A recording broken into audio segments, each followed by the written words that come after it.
Yo, William Ortiz, how are you? Give me a minute. Just got a couple of technical things I'm getting taken care of here, guys.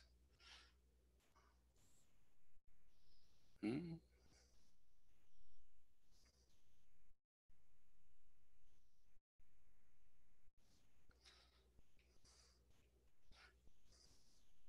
Hey, Davio22, Indulgence, Faith Hunter, how are you guys?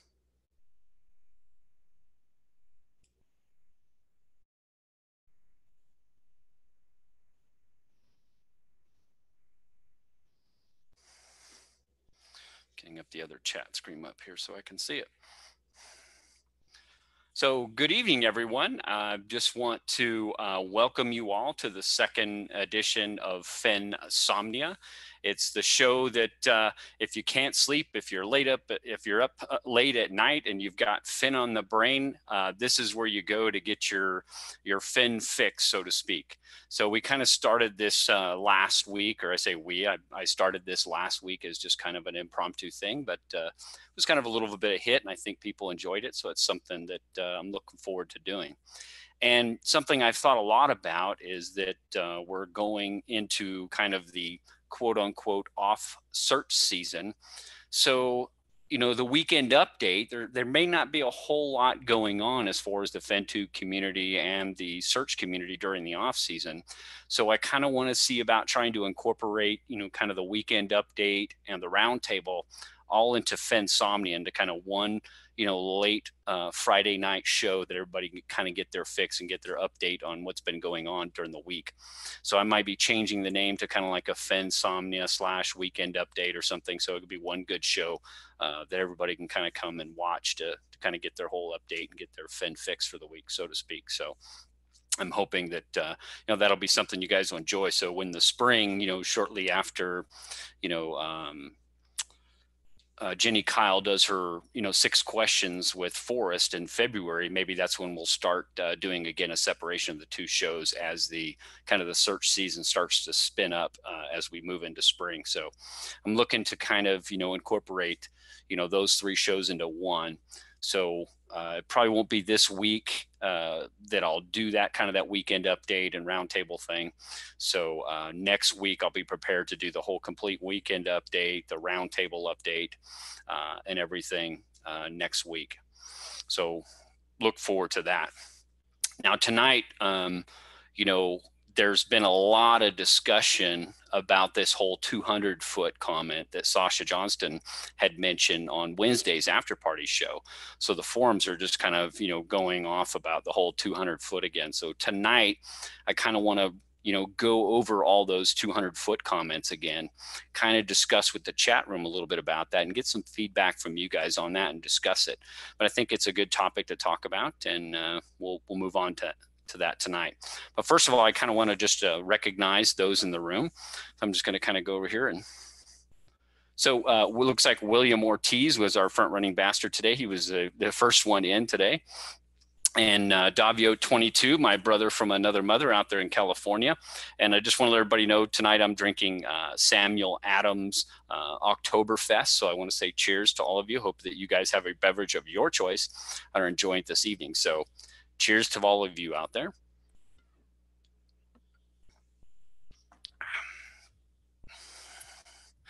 So, Indulgence, again, how are you? Faith Hunter, Jim White, how are you? Alan K. Alan, good to see you. H. Purd, how are you? That's Holly. Anon, how are you? Wig Reeves, Fenn Treasure Hunter, that's Jason. Jason, how are you doing? Sledneck, good to see you. Gary Sandberg, Delcy Yeager, and I hope, Delcy, I'm pronouncing your name correct there. Hopefully I'm getting that right. Minotaur Marino, Justin, how are you? Jimmy Fast, good to see you. You've already retracted your own message again. I like every message that Jimmy Fast puts out, he moderates himself. Lisa in Wyoming, that's a new one. Lisa, how are you? Nice to meet you. Red X, how are you doing? Lori James, hello to you as well. Our friend out there in, I think, Salida, Colorado, I think she said. Zozo Rocks. Rob G, how are you? Paul Ammons, Paul, good to see you in here. Paul is one of our members over there at the Flip Side Forrest Fenn's, the Facebook group. The Journeyer, how are you? Mary Green. Dalise. Okay, thank you for, and Jaeger, obviously I think I'm getting the right one, the last name right, as I like to drink Jaeger once in a while. And Mark Connor, Mark, Iron Will. Iron, we haven't seen you in a while. Good to see you in the room. My Friday night is going good. Thank you very much. So again, just want to, say hi to everybody in the room. And again, thank you for joining us tonight on, Fennsomnia is what I like to call it. So again, cheers to all of you.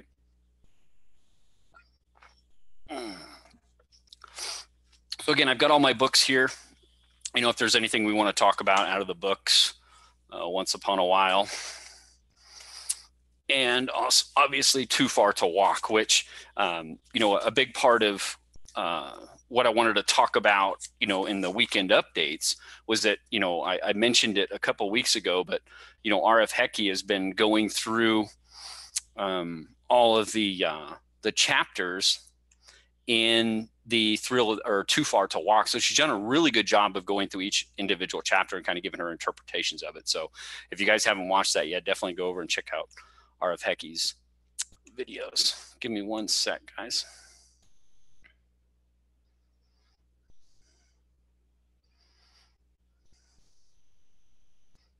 Uh-oh.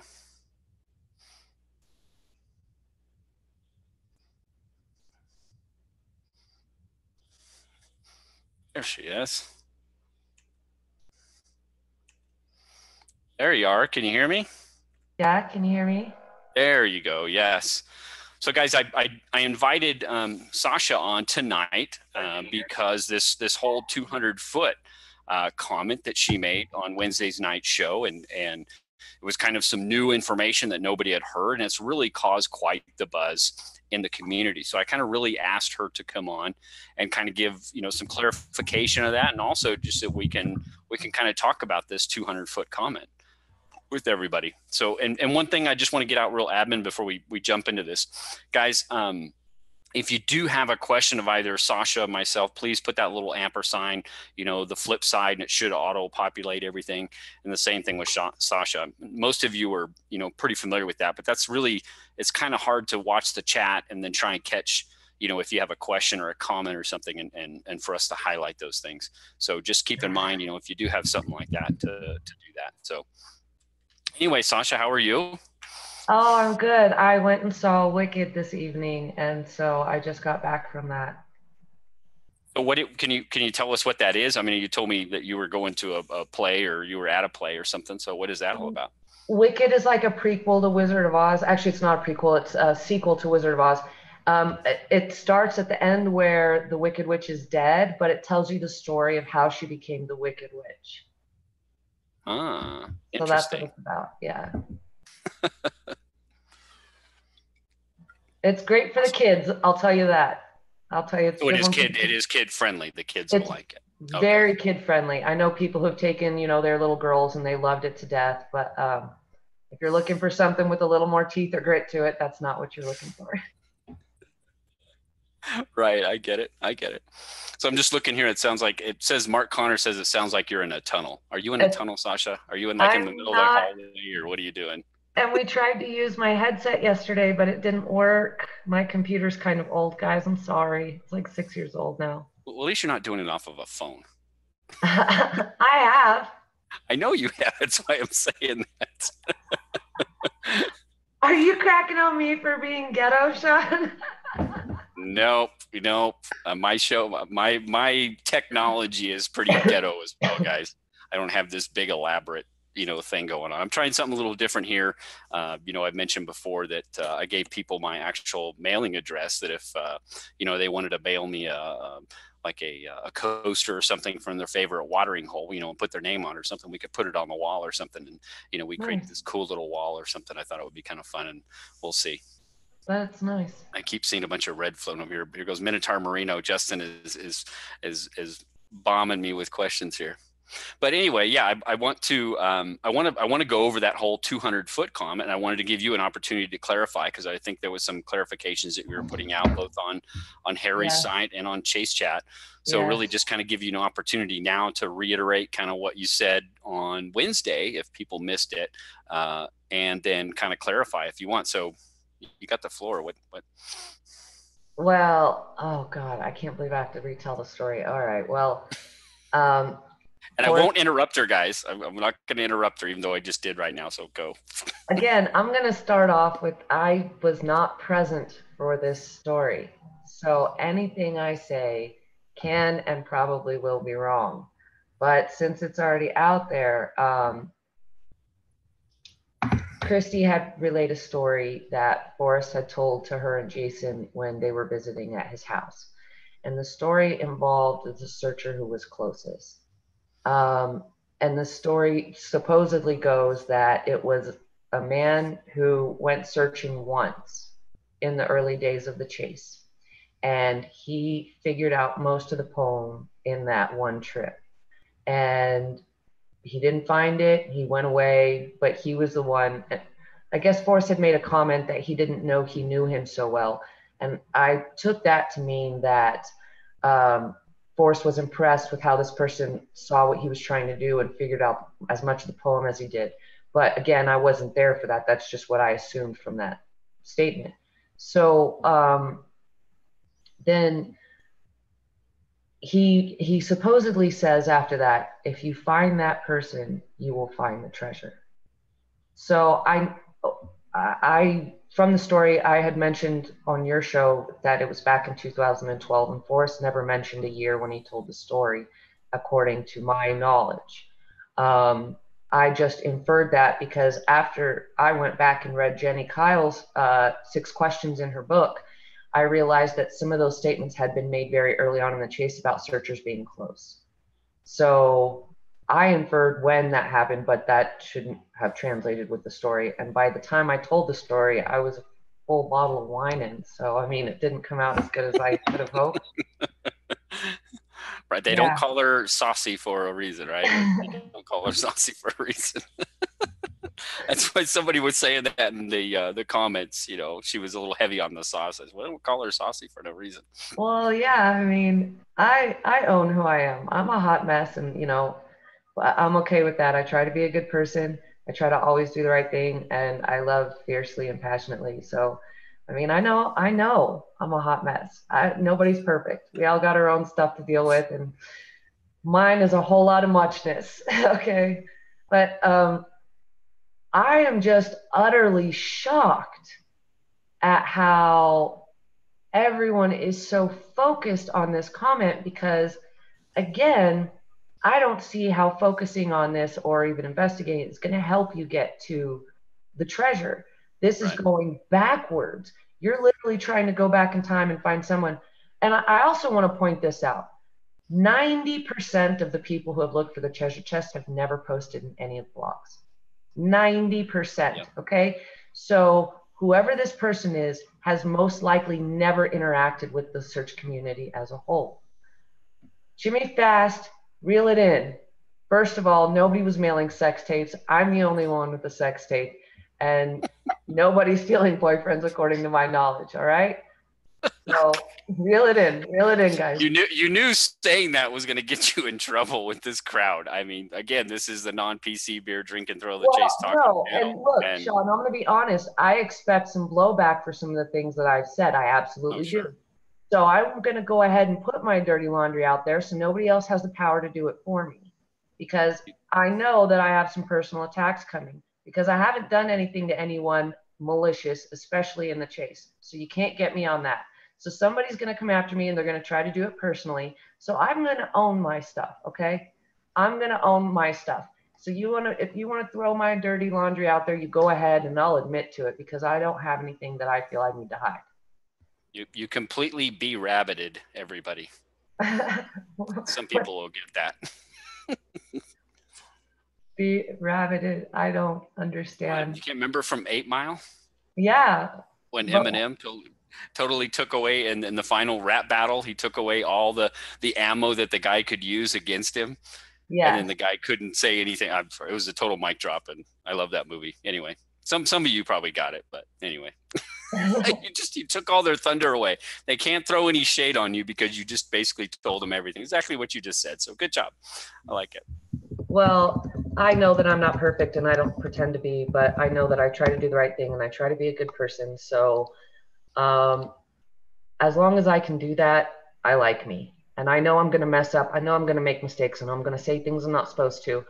But I try to make amends when I'm in the wrong. That's all you can do. That's all you can do. So back to this whole 200-foot thing. So what is your? I like that you said that there's no. I mean, what do we gain in trying to go down this whole rabbit hole of trying to figure out who this 200-foot person is? I mean, everybody thinks that it's them. I mean, we all, and who knows? I mean, they're you could be right. I mean, but everybody thinks that they're that 200-footer. But what do we gain in trying to isolate when this person was or who this person was? I mean, the key thing is, I don't care who it is. It's just trying to figure out where that spot is. And everybody thinks that by finding out who this person is, they're going to know the where. Then you're just going to tell that person that they were them. I mean, that's okay. You can go down How that are road, you I going to guess. know? That's all you have to go on. That's Yeah. all you have to on. I mean, it's again, it's cheating, guys.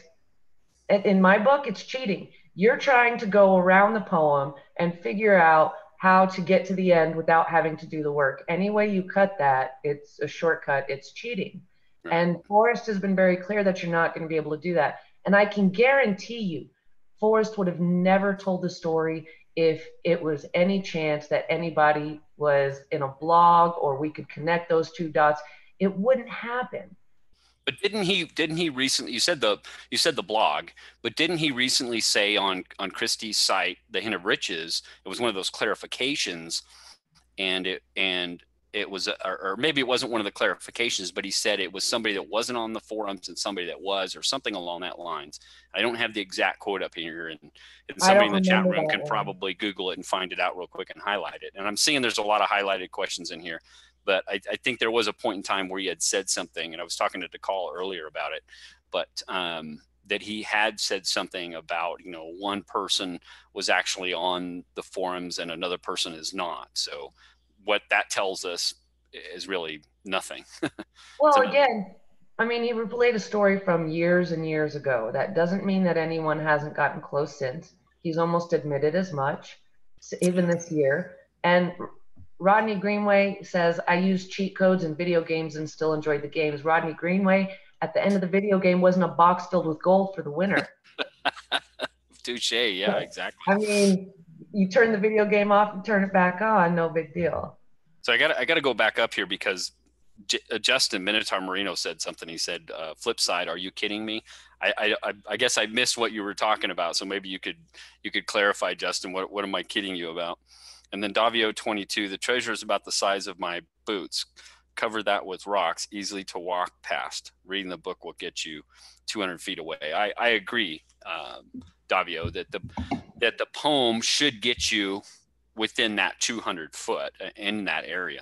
Now, whether this person, whoever this was, that prior to and now several people, according to Forrest and his comments, have been within 200 feet, and many people have been within 500 feet. Again, his interpretation of several. Several is more than two, but not many, and many can be any number really. So again, I think that there's been more people. I'm going to pull up really quick. I'm just going to see if I can do something here real quick. Go ahead, Sasha. You talk about something. I'm going to bring something up over here real quick. I'm just laughing at some of these comments. Well, talk about them. Let's hear them. Well, number one, I'm going to say this again, and you're going to be tired of hearing me saying it. Stop listening to me, people. I was not there for the story. The point of the story was people are trying to cheat their way around this poem. Yeah. Obviously, if we could cheat our way past it, somebody would have figured out how to do it before 8 years. There's not a cheat. You got to figure out the poem and stop listening to me, especially after a bottle of wine. I mean, I give that disclaimer all the time. Yep. So really quick, I'm going to pop up my screen and just read some of these. Well, I can just read them right here real quick for everybody. So this was courtesy of NJFL over on Harry's site, and NJFL gave kind of a hat tip to Twisted Ankle for putting some of these together. Now there's more of these, but here's just a few of the 200-foot comments that come out. Now you can also find these over on Terry Scant as well. So just go to Terry Scant, put in a keyword search for just 200 for 200, and you'll get a lot of them. You'll get all kinds of stuff that come up 200, but you'll find a lot of his 200-foot comments. But here's just a few. And this was one was dated 4/27 of 2015, and Forrest Fenn had said, people have been within 200 feet. And I know that because people send me emails and they tell me exactly where they are. The people that were 200 feet from the treasure didn't know that they were there. They were searching, but they didn't know they were within 200 feet. So he's talking about people. Now, people can be, I mean, how many? I mean, there's no, you can't, it's not quantifiable. You cannot quantify that as, I mean, it's more than one, obviously, because he would have said a person, but it's not quantifiable. Another one here is just a day later, 4/28 of 2015. People have been within 200 feet of the treasure. They didn't know they were there. This was a KOAT interview. And then in January 7th of 2016, he said, I'm aware that people have been within 200 feet, but closer than that, I don't know. Again, people, he's not saying one individual person. And then in February 4th of 2016, which was part of the, I believe, the 6 questions, he said, searchers speak to me about their search places only in generalities. I don't know that anyone has been closer to the treasure than about 200 feet. And then in looks like March 5th of 2016, he says, and I know that several people have been within 200 feet, personally 200 feet of the treasure. They didn't know that they were there though, but I know because they told me exactly where they were. Now, this one is interesting because this is March of 2016. He says, I know that several people, and again, his definition of several is more than 2, but not many.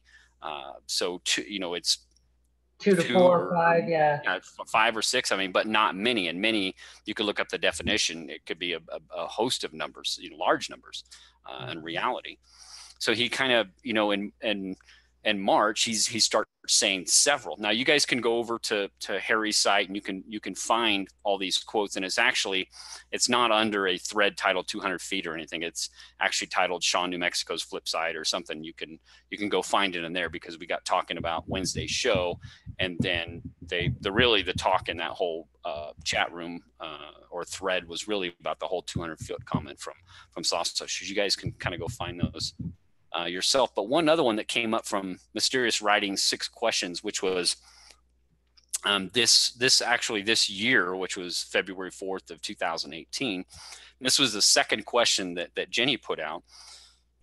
I'm just checking the chat room here real quick. But here's the question that Jenny asked.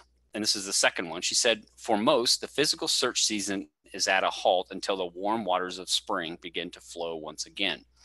It's currently a quiet time, which offers opportunity for reflection upon past ideas, solves, failures, and thrills.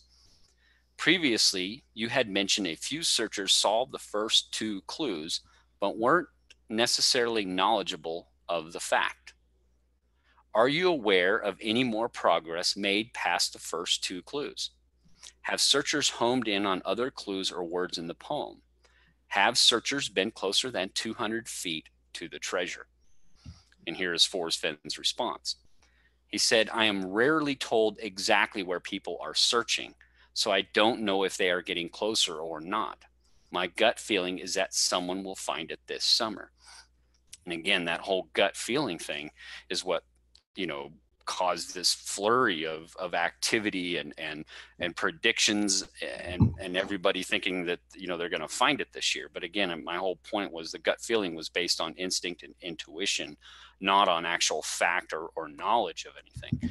And of course, we know that we don't have any notification that it was found this year or anything. But again, he's saying I'm rarely told exactly where people are searching. So I don't know if they, those that could be getting closer than 200 feet are getting closer or not, in my opinion. So This is a little bit of background, but I think it's, we're all wrapped up around that there's only been one single person within 200 feet of this treasure. But now he's talking about in March of 2016 that several people have.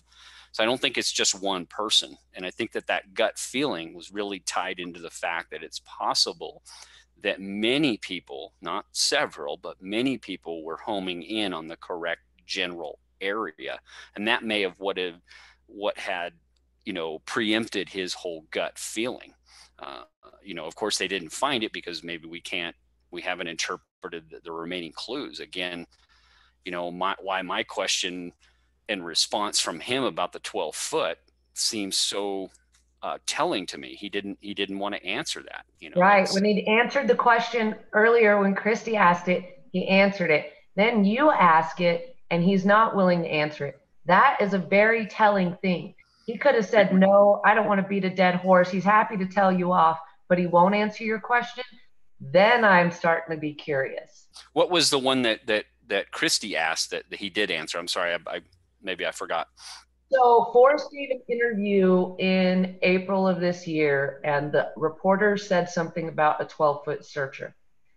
I remember Christy sending Forrest an email and asking him if he said that in the interview in April, and he said no, the person was not close in April or whenever he did the interview. I'm sorry, I'm messing that up, but the general gist was the reporter took that information wrong and made it sound recent. So when he gave the interview in April and that comment was used in that article, there was no 12-foot searcher.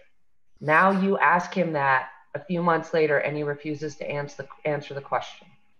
Well, I thought, and what you're saying is pretty true, but I thought it was not in reference to a 12-foot searcher, but someone being closer or within 200 feet.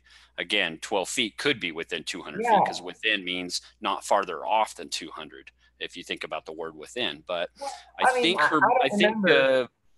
think the article was about him saying, or the interviewer and the author of that article misinterpreting him and saying or implying that someone had recently been within 200 feet. And I think her clarification was him, and Forrest's response was, no, I didn't mean it was a recent searcher in that interview. Now that may mean that nobody this search season or prior search seasons have been, closer than 200 feet since 2016. We don't know. Or he may just be, deflecting a little bit. I mean, he's the master of that, obviously. Jimmy's on a roll tonight. Who? Jimmy Fast. What's he doing? What's he saying? I'm not saying that out loud. I'm in enough trouble for my mouth this week. Thank you. Oh, geez. There's no wine. See, no wine, no alcohol. I'm behaving myself today. Minotaur or Red X says here, it was 200, recent or not. I think somebody was talking about. I mean, we could do a whole show on the word it. I think, Shannon Utz of the Odious Soul did a good show on the word it, and she's also done a good video on the 200 foot too. So I think if you haven't watched her shows, definitely go check out her shows because she does an excellent job of kind of putting her analysis out there and presenting it is the word I'm looking for. Sorry. Right. Anon, I do agree with you. Forrest has been dropping hints that somebody's close this year, and he's never really implied, yeah, there's been a 200-foot searcher, but he was like, yeah, nobody got past the first couple clues. So, yeah. I mean, he has been dropping the hints this year. He did avoid asking Sean's 12-foot question. Am I correct, Sean? You asked him about a 12-foot searcher, and he refused to answer. So I still think somebody's getting it. I think somebody's making their way through this year. Yep. Yeah, and that whole, I'm going to see if I can find it here really quick without giving away all my stuff here. Boy, it'd take me a while to find it. But yeah, I was very curious that I asked him that, and he just basically had said, sorry, I can't answer that question, Sean, or better not answer that question. He said better not answer that. I remember because it was funny. Better here's, not. and I'm not going to pull it up here because I have stuff I don't want other people to see, Right. which is just my email and the different people I communicate with and have different things for. So it says, here's the question I asked Forrest, and this was in July 29th of this year. I asked Forrest, hope you are doing well today. In June of 2014, you had mentioned in scrapbook 78 that it was not likely that anyone would get as close as 12 feet from the treasure and not find it. Now, 4 years later, do you still believe this to be the case? And I asked him if you respond, may post publicly. And Forrest responded, just one line, better not answer that question, Sean. Sorry. That was to me as like, okay, what is doesn't tell me anything, but in his Exactly. non-response of him Right. saying, he didn't have to say anything at all. I mean, Forrest Fenn, I mean, is the master, and we all Could know it, just of ignored you. ignoring our emails, just Yeah. ignoring, and not responding at all. But he did respond, and the answer he gave me, and I'm sharing with you and have shared, is better not answer that question, Sean. Sorry. So why is it best that he doesn't answer it? Is it because, and again, this is only what my conclusion, or one of the conclusions I can come up with, is that he doesn't know. What was it? And Sasha, I think you were there. You were there at the lure screening, were you not, in May of last year? Not at the lure, no. Oh, I I, thought you were. Okay. When he did the impromptu Q&A, where I think he got ambushed, is my opinion in that. But he responded about the whole buried versus not buried when, that lady had asked him, are you still burying bells? And then I guess he misheard her, and probably a big reason why he asked Toby and them to take down those videos, because I think he was a little embarrassed because of his hearing and that type of stuff, and he probably feels like he didn't present himself well, because in my opinion, he was kind of ambushed in that whole thing. But he said in that Q&A, and you guys can find this, it's on the internet, you can do buried versus not buried or whatever. I think there's a clip on there that AGK has up. But he says, what if some weeds blew in there? Is it sepultured? Is it entombed? It's better, we don't define the terms or something along that lines. So again, it makes me think that if in 2014 he was saying it's highly unlikely anyone was going to get that close and not find it, and now he's saying it's better or best not to answer that question, is it because he just doesn't know? wait, Or I don't know. What do you infer wait. from that? Back up. What did you Okay. say about leaves blowing in there? Yeah, go back to the lure from May of last year, and that Q&A, and you can find this. I think it's under AGKs, but you can find it. There was a clip in there about him saying, what if some weeds blew in there?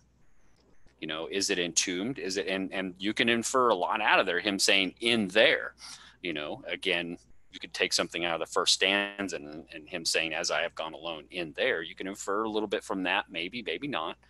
But he said, what if some weeds blew in there? Okay. Now in there, is that meaning into the place where it's hidden and then the weeds blew it up? I mean, a lot of things I've thought about when I'm out there searching is that, man, all I got to do is get within 12 feet of this thing to have a chance of finding it. But a lot of, my ideas and rock cairns and those types of things of how he could have hidden it, it's very true. I mean, dirt could blow in there, seeds could blow in there and germinate and grow a weed, grow a bush, all kinds of things. I mean, who knows what could happen to that hiding spot? And that's why, if he's being honest and he's never returned to that spot, and I can't imagine he could without 15 people trying to follow him somewhere. I mean, look what happened this last week with some guy breaking in his house.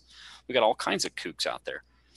So, I mean, if he's being honest that he's never gone back to that spot, then maybe he just doesn't know. You're thinking really I'm hard, don't hurt stuck on yourself. in there, man. I'm stuck. Fuck. Why are you stuck on in there? What's My business? I mean, no. It I'm not absolutely asking you to give anything away. I mean, it is no. interesting that he says that in there because a lot of people look. I mean, there's a lot of people that look at crevices. They look at they look at like caves or overhangs or niches and nooks and those types of things. That when he says in there, that makes you think of your mind thinks that. And again, that first stanza, I like to believe that the first stanza was written after the poem was complete because of its tense nature. It's the final. It could be somebody asked, one of the round tables should be about, the last clue. What's the last clue? Well, if the tense nature of that first stanza, it makes me believe that it could theoretically be the last clue. If the first clue is begin at where warm waters halt, and we think like Mike Davis does in that circular motion of the poem, then it could theoretically be the last clue. And if Forrest Fenn has told us, that the most important clue to figure out, if you only had one to figure out, would be the last clue, then maybe that's the most important. But Uh, I argue you can't but figure that's out the an last clue. argumentative because Forrest Fenn said we have to figure out where. We've got to figure out where warm waters halt. That's Well, the I think you can't figure out the last clue, not no. from the poem without being boots on the ground. I think it Yeah. only applies in the real location. So I actually think that that's an impossible task unless you're in the correct location. Mhm. I agree. It's no different than it's kind of no different than the blaze. We all can, think in our minds of what we think the blaze is, whether that be a mark on a tree, a mark on a rock in itself, or a large geological feature, or whatever. We can have all these ideas of what we think it is. But unless we're in the correct general area, the correct spot, or whatever that the blaze resides in, we're not going to know for sure. And we may not even know if we're even in that correct area. Again, I think there was a couple of questions going back to June of 2014 by Becky and Stephanie. You're over there laughing. Here we go with the Blaze is White thing. Thanks, Redex. But I think it was Stephanie, and we don't know if this is Stephanie Longacre or not, and Becky, who I think might be Becky from West Virginia. But they asked, has anyone seen or mentioned the Blaze to you? And Forrest Fenn didn't want to answer that question. And then the other one was how far from what was the other question that she had, that Becky had? Now I forgot. It's going to drive me nuts. Maybe somebody will remember, but they're on Mysterious Writings. You can find them, but they're both in June. Anyway, the Blaze is White, right? Red X. We're going to go So through that thing again. here's something funny. You said we won't know. I disagree. Here's why. Okay. So everyone knows I've been on a little kick about my solution having to do with the periodic table of the elements, right? Gold is number 79, right? I've been Right. pounding this out. So I've only been looking at the Thrill of the Chase and Jenny Kyle stuff, and the other day I decided to pull out Once Upon a While. Okay? I turned to page 79 for gold. What's on it, John? Bingo. Bingo. I think Forrest does things so that once you get to where you're supposed to go, Yeah. you figure it out, but not until then. I haven't even broken the binding on this book yet. I mean, I barely even looked through it, guys. I got it because I wanted it. Yes, the woman is sober today, big as shoes. Yes, the woman is sober. Jesus. Yes, because you just came from A the play, play. and then you had to drive. So yeah, absolutely. Where's the page numbers on this thing? Holy, I'm not even look at it. They're on the inside. That's where the page Somebody's numbers gonna are. get mad at me. Oh my god, the poem purist is looking at something other than the poem. I'm gonna get catch shit for that.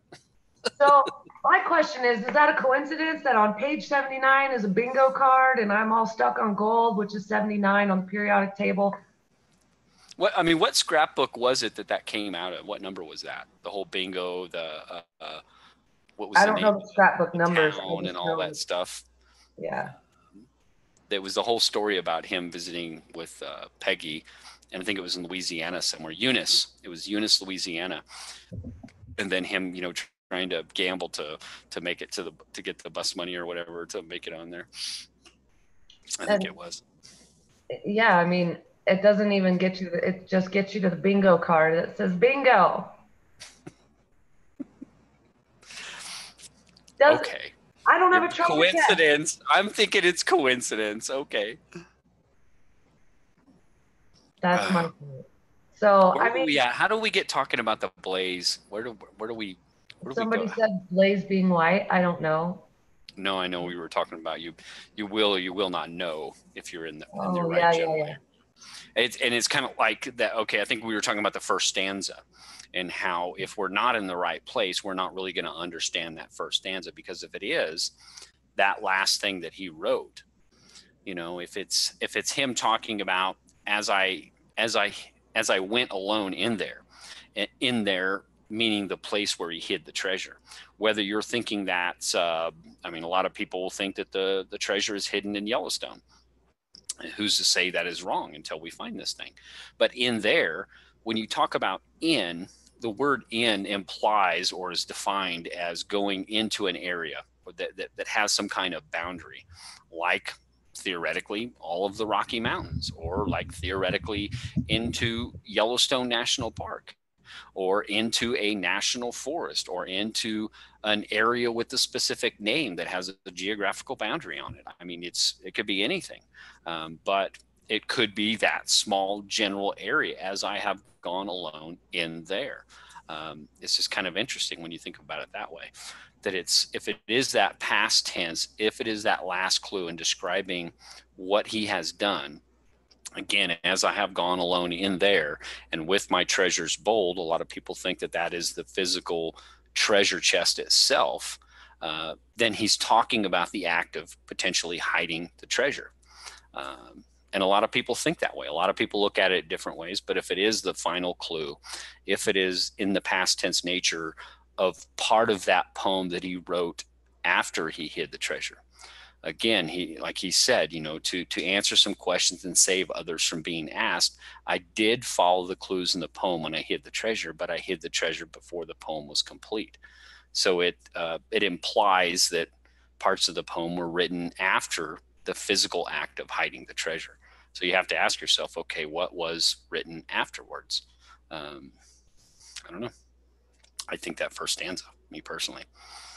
And I think a lot of people may agree with that. No, they just disagree on the importance, or what the first stanza is really telling us. I, I actually agree with your theory that the first stanza comes into play in the end, not the beginning.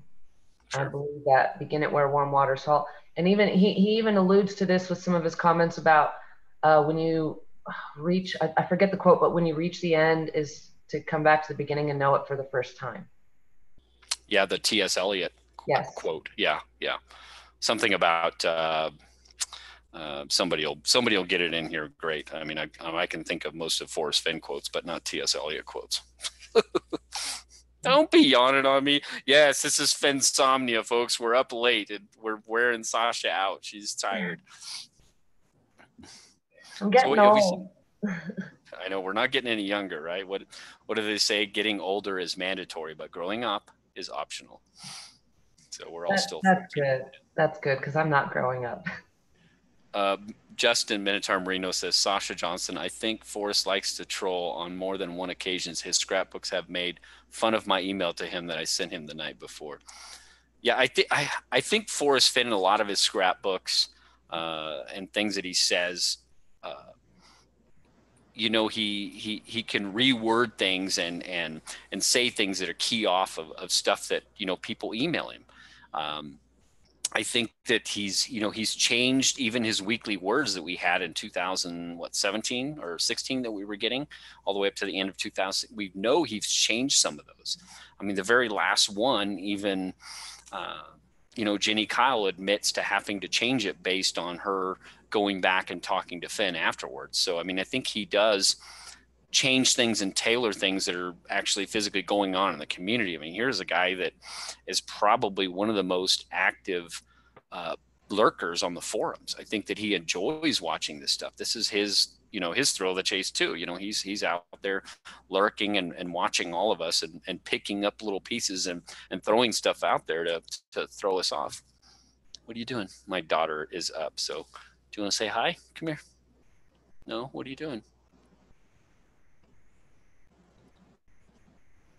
Sweetheart, you need to be in bed. I'm going to have to deal with my little young one here really quick. So, Sasha, I'm going to let you answer some of the questions in the chat room really quick. But you got the You leave con me for a moment. alone. No, just for a few minutes. You got this. It's not like you haven't done this before. Give me 1 second, guys. Oh, oh, I should never be left unattended. I need adult supervision at all times, apparently. So to further my comments on the periodic table, 7 periods in the poem, 7 periods in the periodic table. But you're right, it's just a bunch of coincidences. So, dang, I wish I could see Sean's screen right now. No, just kidding. See what he's messing with. I didn't plan on being on here tonight. Sean invited me later so that we could mention the 200-foot situation and try to go over that a little bit. I have posted a few comments on the blogs correcting my statements from the other night, but I wasn't there for the story. I'm not going to waste my time looking for the person. I'm going to waste my time looking for the chest. Rodney, specialized knowledge. No, I'll go over this again. You cannot graduate high school in the state of New Mexico without taking biology and chemistry. I mean, even in 6th or 7th grade, you're introduced to the periodic table. You don't have to know anything about atomic numbers or weights or where things go. I don't think any of that is necessary. I think just the knowledge of the periodic table is the thing. And I'll tell you why. In my location, it matches a geographic area. The periodic table matches things, and it matches up. I didn't make that up. I mean, it's imagination. I don't know that that applies. You're right. I'm not claiming it as fact, but I have found like 30 different things that point to it being right. So how do you, what started you off on the periodic table? How did you make that leap of logic? So I have been working through the poem for 5 years, and I believe that I worked through all the clues down to the end of the poem. Still don't have a treasure chest, right? So I went back to the beginning of the poem and realized that both the last word and the first word are elements on the periodic table. So once I started investigating that a little more, we find out there's 118 children in the picture on page 18 and 19 of the Thrill to Chase. There are 118 elements in the periodic table. Gold is circled in the same position on the picture as it would be on the periodic table. There's a lot. Then I went back and reread the book and started underlining or circling references. Forrest mentions the words gold, copper, tin, and aluminum many times, more than in any other book and should be normal. So there's a lot of things that come out that make me realize that I need to pay attention to something here. Oh, I was just saying, there are 7 periods in the poem. There are 7 periods in the periodic table. Only 7 periods in the poem? Yes, count them. I did multiple times. Well, there's 9 sentences and one ends in a question mark. So that would leave 8, would it not? I'm a 9 sentences, 9 clues guy, so I'm pretty sure there's 9 periods. So there would be 1 question mark that would leave 8, right? Somebody correct me. I'm gonna have to go look at the poem. You got me questioning myself. I know, because I counted. Here we go. I'm in the book. I go by what the book says and nothing else. Yeah. Okay. Yeah. 1, 2, oh, 3, wait, 4, 5, 6, 7, 8. There are 8. You're right. I missed the one. I missed this one. Not far, but too far to walk. You're right. Damn it. Right. Damn it. I'm just kidding. Oh well. So the leap of logic for you was because the poem starts with as, and that being for arsenic, right? I think DeCall and then you and DeCall are kind of on the same thing, because DeCall talks a lot about arsenic and gold and cancer and a lot of those, and his thoughts are, and I can't disagree with him, that there are potentially other emotional underlinings within the poem or other layers within the poem. I can't argue that, because it's it can't be proven right or wrong. I mean, so there's no sense in really arguing, because you're just gonna you're gonna ruin friendships, or whatever. It's no different than politics sometimes. But yeah, I agree with the call, and that there could be multiple layers within the poem. I mean, Rodney just said it in the chat room here, where the poem is happy and sad at the same time. It goes to this emotional roller coaster with you too.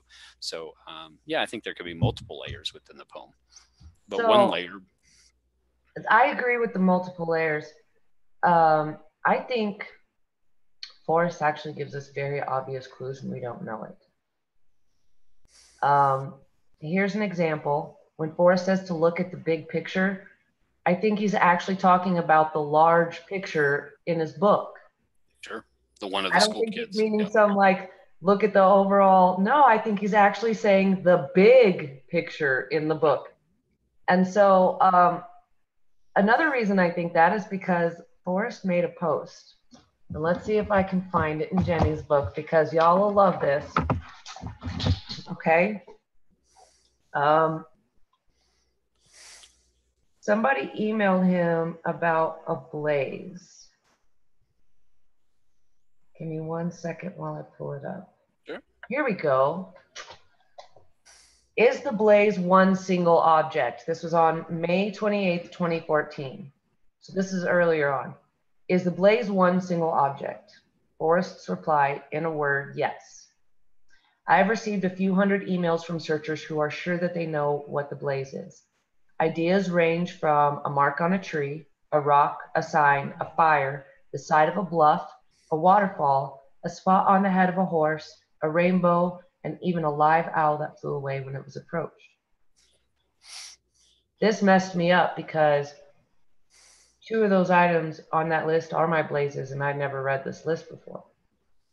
And the third was a potential, and I wasn't sure. So I think he is actually giving out super obvious hints that are very difficult for you to discern unless you're at that part in the poem and you are at that part in your Yep. progress. Yep. Yep. And I think that when we talked about this earlier, while you can infer or logically, deduce what the blaze may be, a set of different things, like the things that he mentioned exactly. And I believe that probably one of those things that he mentioned probably is what the blaze is. And hasn't he said before that there's a bazillion blazes out there? I mean, it's no different than his mention of there are many places in the Rocky Mountains where warm waters halt. So he's saying there's many of what warm waters halt is. And again, this whole discussion about what versus where, what's more important. But he said that there's a bazillion blazes out there. So if the blaze is simply a rock, whether it be this size or the size of my house, there theoretically is a bazillion of rocks out there. If it's a tree, if it's a mark on a tree or a tree, there's a bazillion of them out there. But I think you're right in the fact that those that he mentioned in that comment that you just recited, what the blaze is probably is one of those. But that's not going to help you out much if you're not in the right area. You're killing me with the yawns. I'm Because sorry. hasn't he said in a response theoretically about the blaze that someone asked him, Forrest, how far from, the blaze is the treasure? And his response was, it really doesn't matter if you don't know where the blaze is. If you can find the blaze, though, the answer to your question will be obvious. So again, it's like where warm waters halt. There's a many places in the Rocky Mountains. Again, places is if you look it up is a geographical location or a region or something like that. So there are many places in the Rocky Mountains where warm waters halt, but that's not going to help you out much. Even if you can figure out what warm waters halt is, and many people like Cynthia Meacham, and others believe that is a geothermal feature, but there's many of those, scattered throughout the Rocky Mountains. So how is knowing what even the blaze uh, could be like a rock or a mark on a tree. It's really not going to Oh, matter unless you're in the correct general, or an owl that right, flew off or whatever. right. It's So not going to matter unless you're in the correct general area. I Um, agree. yeah, and again, it just goes back to that. If you can't figure out the first clue, you might as well stay home and play canasta. So if you're believing that figuring out what warm water salt is, and I know this is debatable, I think most people believe that it is more important to figure out what it is, and that's fine. You could be right. I personally don't believe that. But if you believe that figuring out what warm water salt is overly important, that's fine. You can figure out what it is, but there's a bazillion or potentially many of those out there. How are you going to know unless you're in the right location? So I think the location or figuring out the where is overly important. And I'll get off my soapbox on that one. Well, that's why I've gone back and I've been reading all of the words, because if my theory is true, if, big fat if my theory is true about Forrest dropping obvious hints but us not knowing them because we're not at the right spot, then that means that there's gems of gold in these words that, if I'm in the right location, would apply and could help me. But it doesn't matter. As a matter of fact, I've had to almost wash my brain of everything that's ever been said outside of the poem in the book, because I've either dismissed it or categorized it previous to now. And obviously, there were things that, I think were helpful that I missed. So I started from scratch. That's why I went, I reread The Thrill of the Chase. I made tons of notes in it, circled words I didn't know, scratched things up. Like, I pointed to things I picked out, and I'm so glad I did that. But went back and reread Jenny's words, and a lot of those have been very interesting to read at this point in my progress. Even though I've read all of this before, having that back fresh again, like it was brand new, gives you a whole new look on it. So I have to ask you a question. Have you been in the same search region this whole time, or have you pretty much changed? And I mean region. I mean, it could be. I know if I'm correct me if I'm wrong, and you could tell me go fly a kite. But you search in New Mexico, correct? Mm-hmm. Yeah. But you haven't changed your region. You haven't left New Mexico. You've stayed pretty much in New Mexico, solid. No, I've stayed in the same. Um, I would say 3 mile square spot. So very, very, very specific area that you've stayed within, right? Well, thanks for sharing that, and that's good to know. Have you ever even, I mean, I've done it many times, just gone off on a Google Earth, uh, tirade, up somewhere to Yellowstone, and just looked and tried making things fit or working. Or have you just always been really focused on that area? I'll tell you the same story I tell everyone else. I had my aha moment when the map came out, the first map that Forrest put out. Sure. And it reminded me of that scene in the Goonies where they're in the attic and they discover the treasure map. And the first words he says, "Ye intruders beware." But he's actually translating the words from Spanish to English Spanish, yeah. in that scene. Yep. And so just out of a wild hair up my butt, I was like, begin at where warm waters halt. Let's try warm waters in Spanish. Agua Caliente, great. Any places named Agua Caliente, New Mexico? Yep, there No. is. So Right there at the Chama, just above Espanola, right? yeah, so that's why, I mean, that was the first thing that brought me to New Mexico. But a lot of people have pointed out that Forrest Fenn chose his location when he thought he was going to die. Yeah. So that tells me it can't be far from where he intended to be when he knew he was going to be dying, which would be at home. Yeah. And I'll tell you this too, Sean. I can't afford to search in Yellowstone. If it's in Yellowstone, I'll never find it. Sure. I do it here because it costs me half a tank of gas and 6 hours on a Saturday. But if Right. it was in Yellowstone, I wouldn't be able to do it.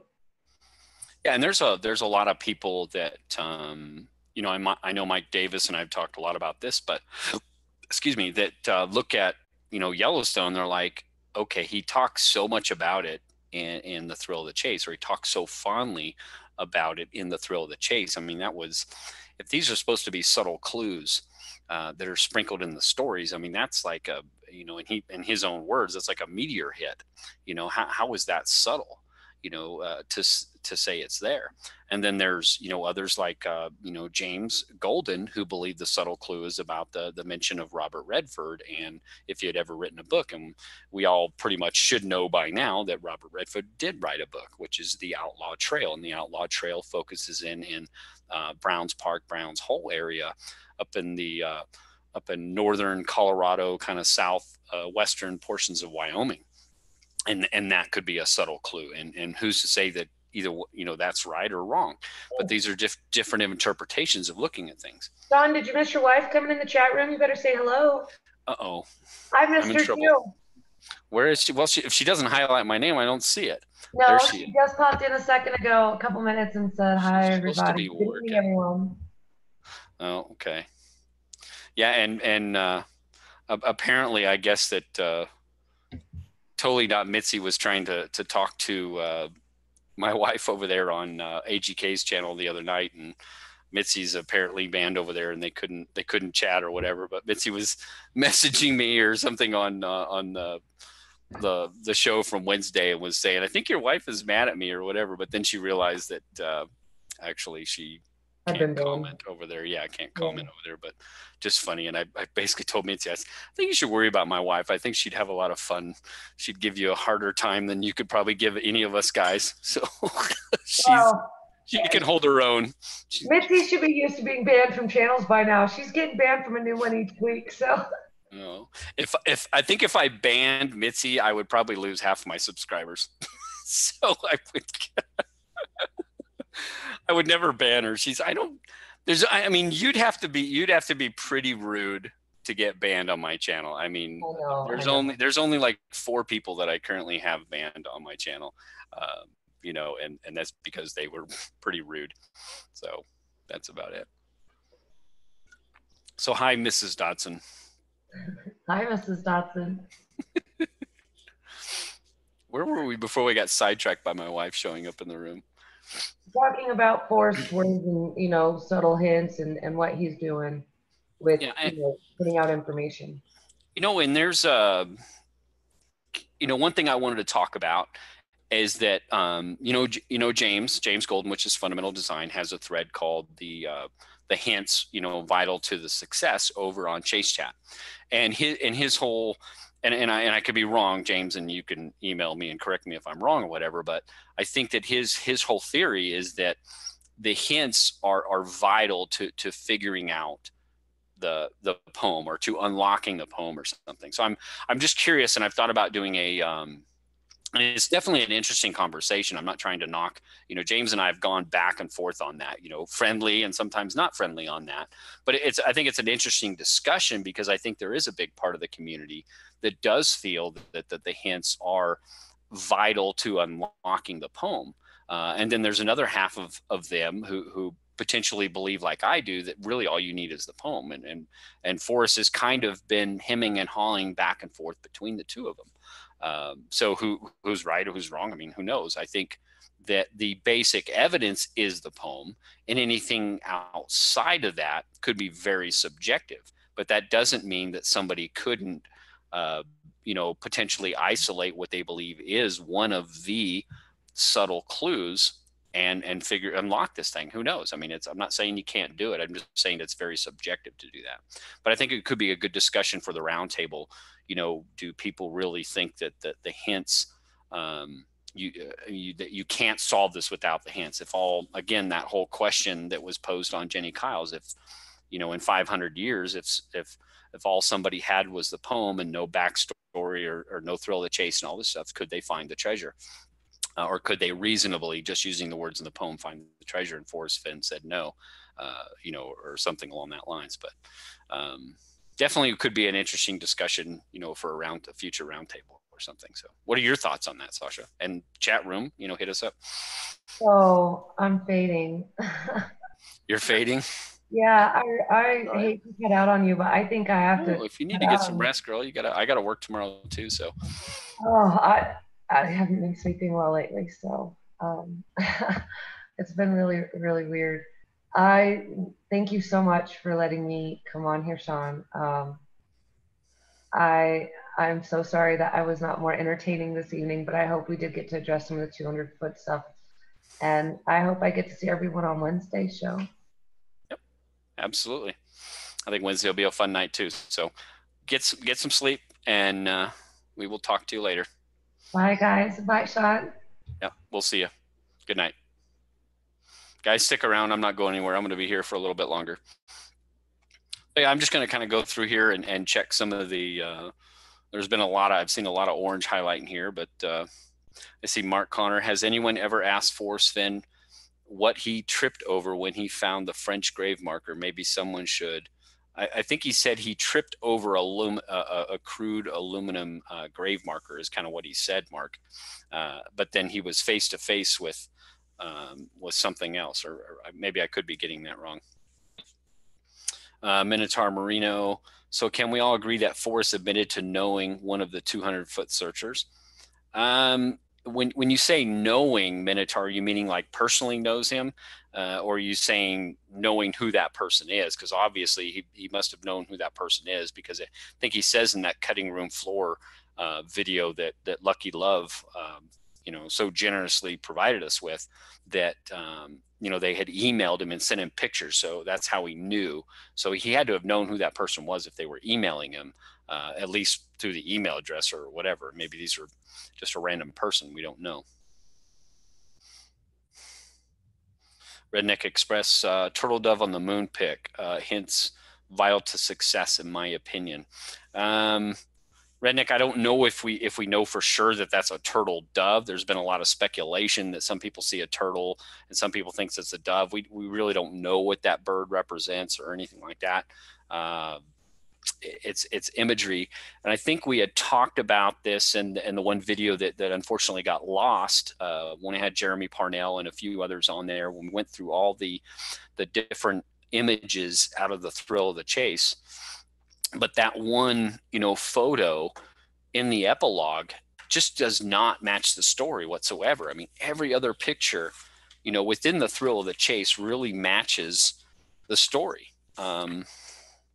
But your one picture here, with what you're saying is the turtle dove, this whole picture here of the lumberjack with all the the 22 23 stumps and the bird and the moon, it just does not match the story.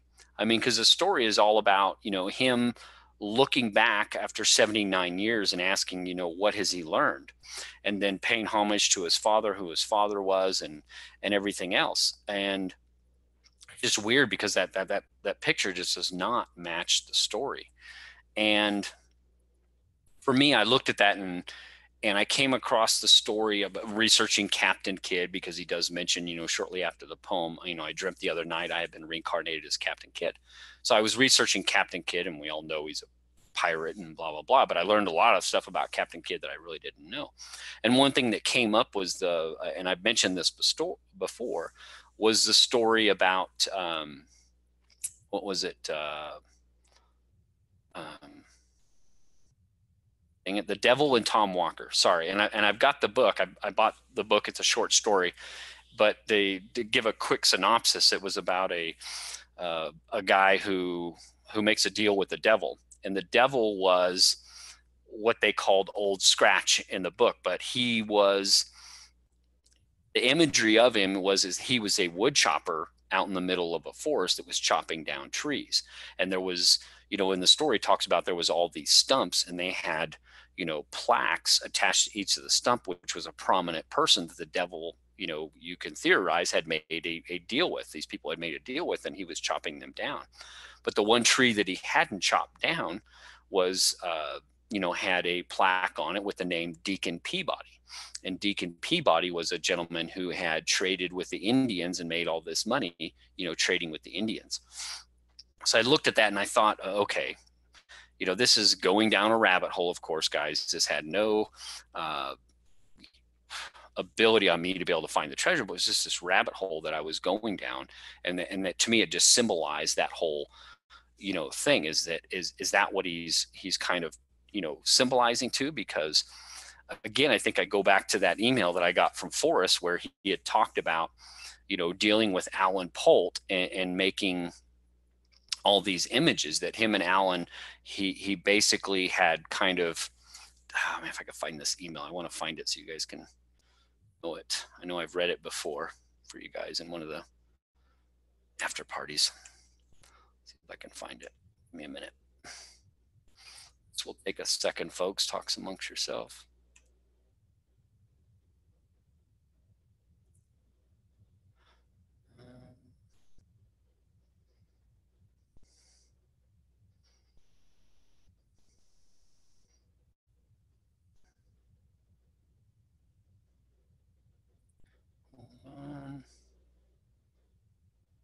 Okay. I think this is it. Okay. I'll read to you guys really quick the email that I sent Forrest and the question that I asked him. And here's what I wrote him. This was July 11th of this year. But I had emailed, I said, Forrest, hope you and yours are doing well. I'm planning a YouTube video centered around the drawings found within the Thrill of the Chase. So the following question comes to you from that perspective. And here's the question. Was your illustrator, Alan Polt, provided the stories found in the book from which he could then sketch illustrations based upon them, or was he instructed by you to sketch the particular scenes, that which we now find in the book? And if you answer me, I post publicly. And here is Forrest Fenn's response. And he responded to me later that same day. He said, Sean, he read the story and I told him what to draw. So he's basically saying, he read the story that I had written out, and then I told him, Forrest told him what to draw. And he continues on here. We went back and forth some about the results. I don't think that he had illustrated before. He is primarily a portrait painter and a good one. The drawing of me behind the grave marker in the Thrill of the Chase looks like me, I think. I still have the original drawings for all my books and don't know what to do with them. You got any ideas? Well, we all know we've had the Jay Diggins, raffle where he actually gave one of those away. But I think it's very interesting because, he read the story and then Forrest Fenn told him what to draw. So, I mean, you got to ask. So if Forrest Fenn told him to draw this whole thing about the wood chopper scene, I mean, how does that whole thing make sense? How does that even correlate to the story? And I know I can't even remember who asked the original question now, but I'm hoping I'm answering kind of your question on that one. But it's definitely an interesting question about that whole illustration. How does that? I don't think that I don't know what to make of the bird and the moon is what I'm saying. I don't know if you want to consider it a turtle dove or not. I don't know. A lot of people think that because they think they see a turtle head out of the end. I see it and I see a bird head. But again, it's like the whole shower scene where Forrest Fenn is seeing all kinds of things in the marble of the shower. Cheers to everybody. Let's see one from Rodney here. I just noticed your email here for work. I do work tomorrow. Probably off by 4 or 5 p.m. So why are you up so late then, Rodney? What are you doing? Why are you up so late? We're going to do this really quick. Hold on, Rodney. You got something coming your way. Let's see how late we can keep you up.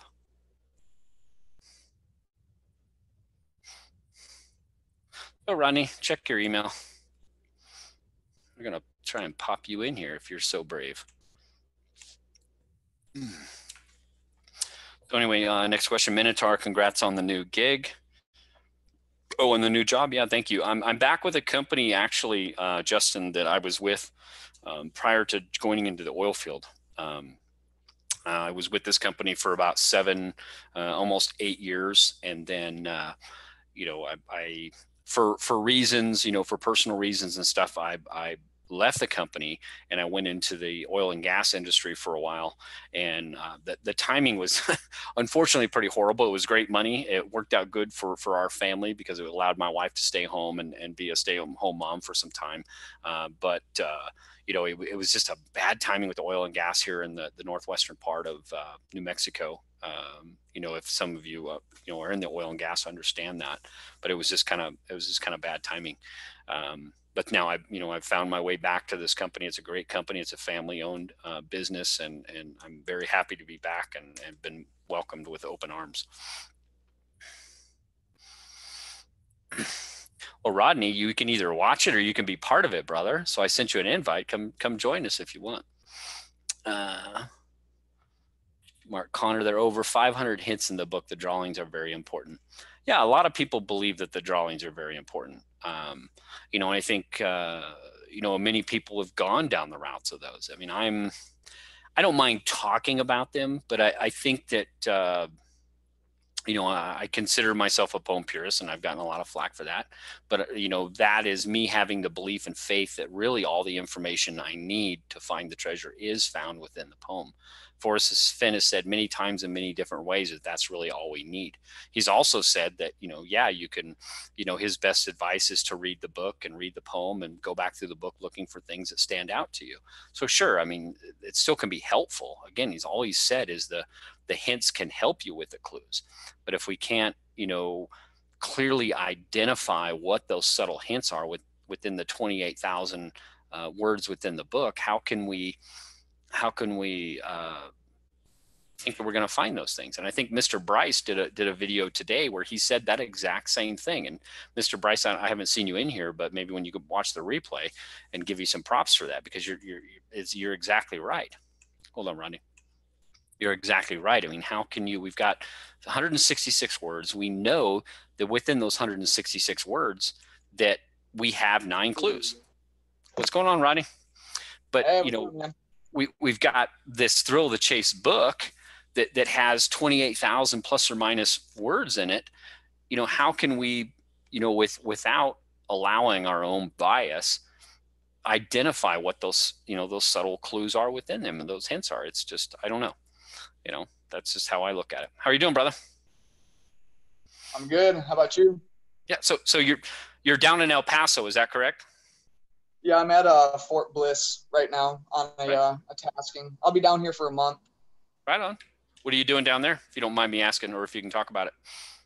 Just like observing some training and giving insight and whatnot. Right. Nothing crazy cool or anything.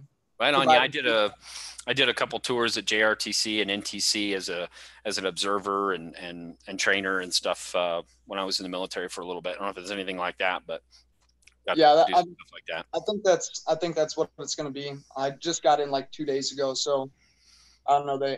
I'm still trying to figure out what exactly they're going to have us doing. But I don't have to go. Have you ever done the Baton Death March up there in White Sands? No, I've never been down here before. I was at Riley, Lewis, and now Fort Benning. So, right on. Cool. So, get your opinion on this whole update on this 200-foot thing that everybody's been talking about. I know you were in the chat room, and I do a horrible job of watching the chat. I try and catch everything, but. Well, I don't know. I can understand what Sasha's saying about the whole, don't try to cut corners. I could see it being like valuable information for somebody, if they did happen to find out, who it was or where they had gone. That's one thing, but then like harassing people to get that answer and then harassing said person. Now I think you probably overstepped a boundary, and then just like Forrest said, he never let them know. So that person might not have known that they were within 200 feet of it. And then, who knows how many searches that they had gone on. Now I have my own opinion on who I think the 200-foot searcher is. And I think that they only went out one time just to say that they did it. And yeah, that's it. Well, how do you reconcile with that, with Forrest Fenn then saying in 2016 that several people have been within 200 feet of the treasure versus now we think it's just one person? I mean, do you think it's just one person or do you think it's several people? I mean, what's your opinion on that? Well, I'm going off from the original comment around 2012, like the very first time he mentioned it. and I'm assuming that it happened a considerable length of time prior to him mentioning that in the 2012. I think over the course of time, maybe some people figured it out. Now, I'm not sure of his exact quote, but he could just be saying people. People have been within, because I think he says people have been within 500 feet. He said a couple have been within, or at first it was one searcher has been within 200 feet, and then he went and said,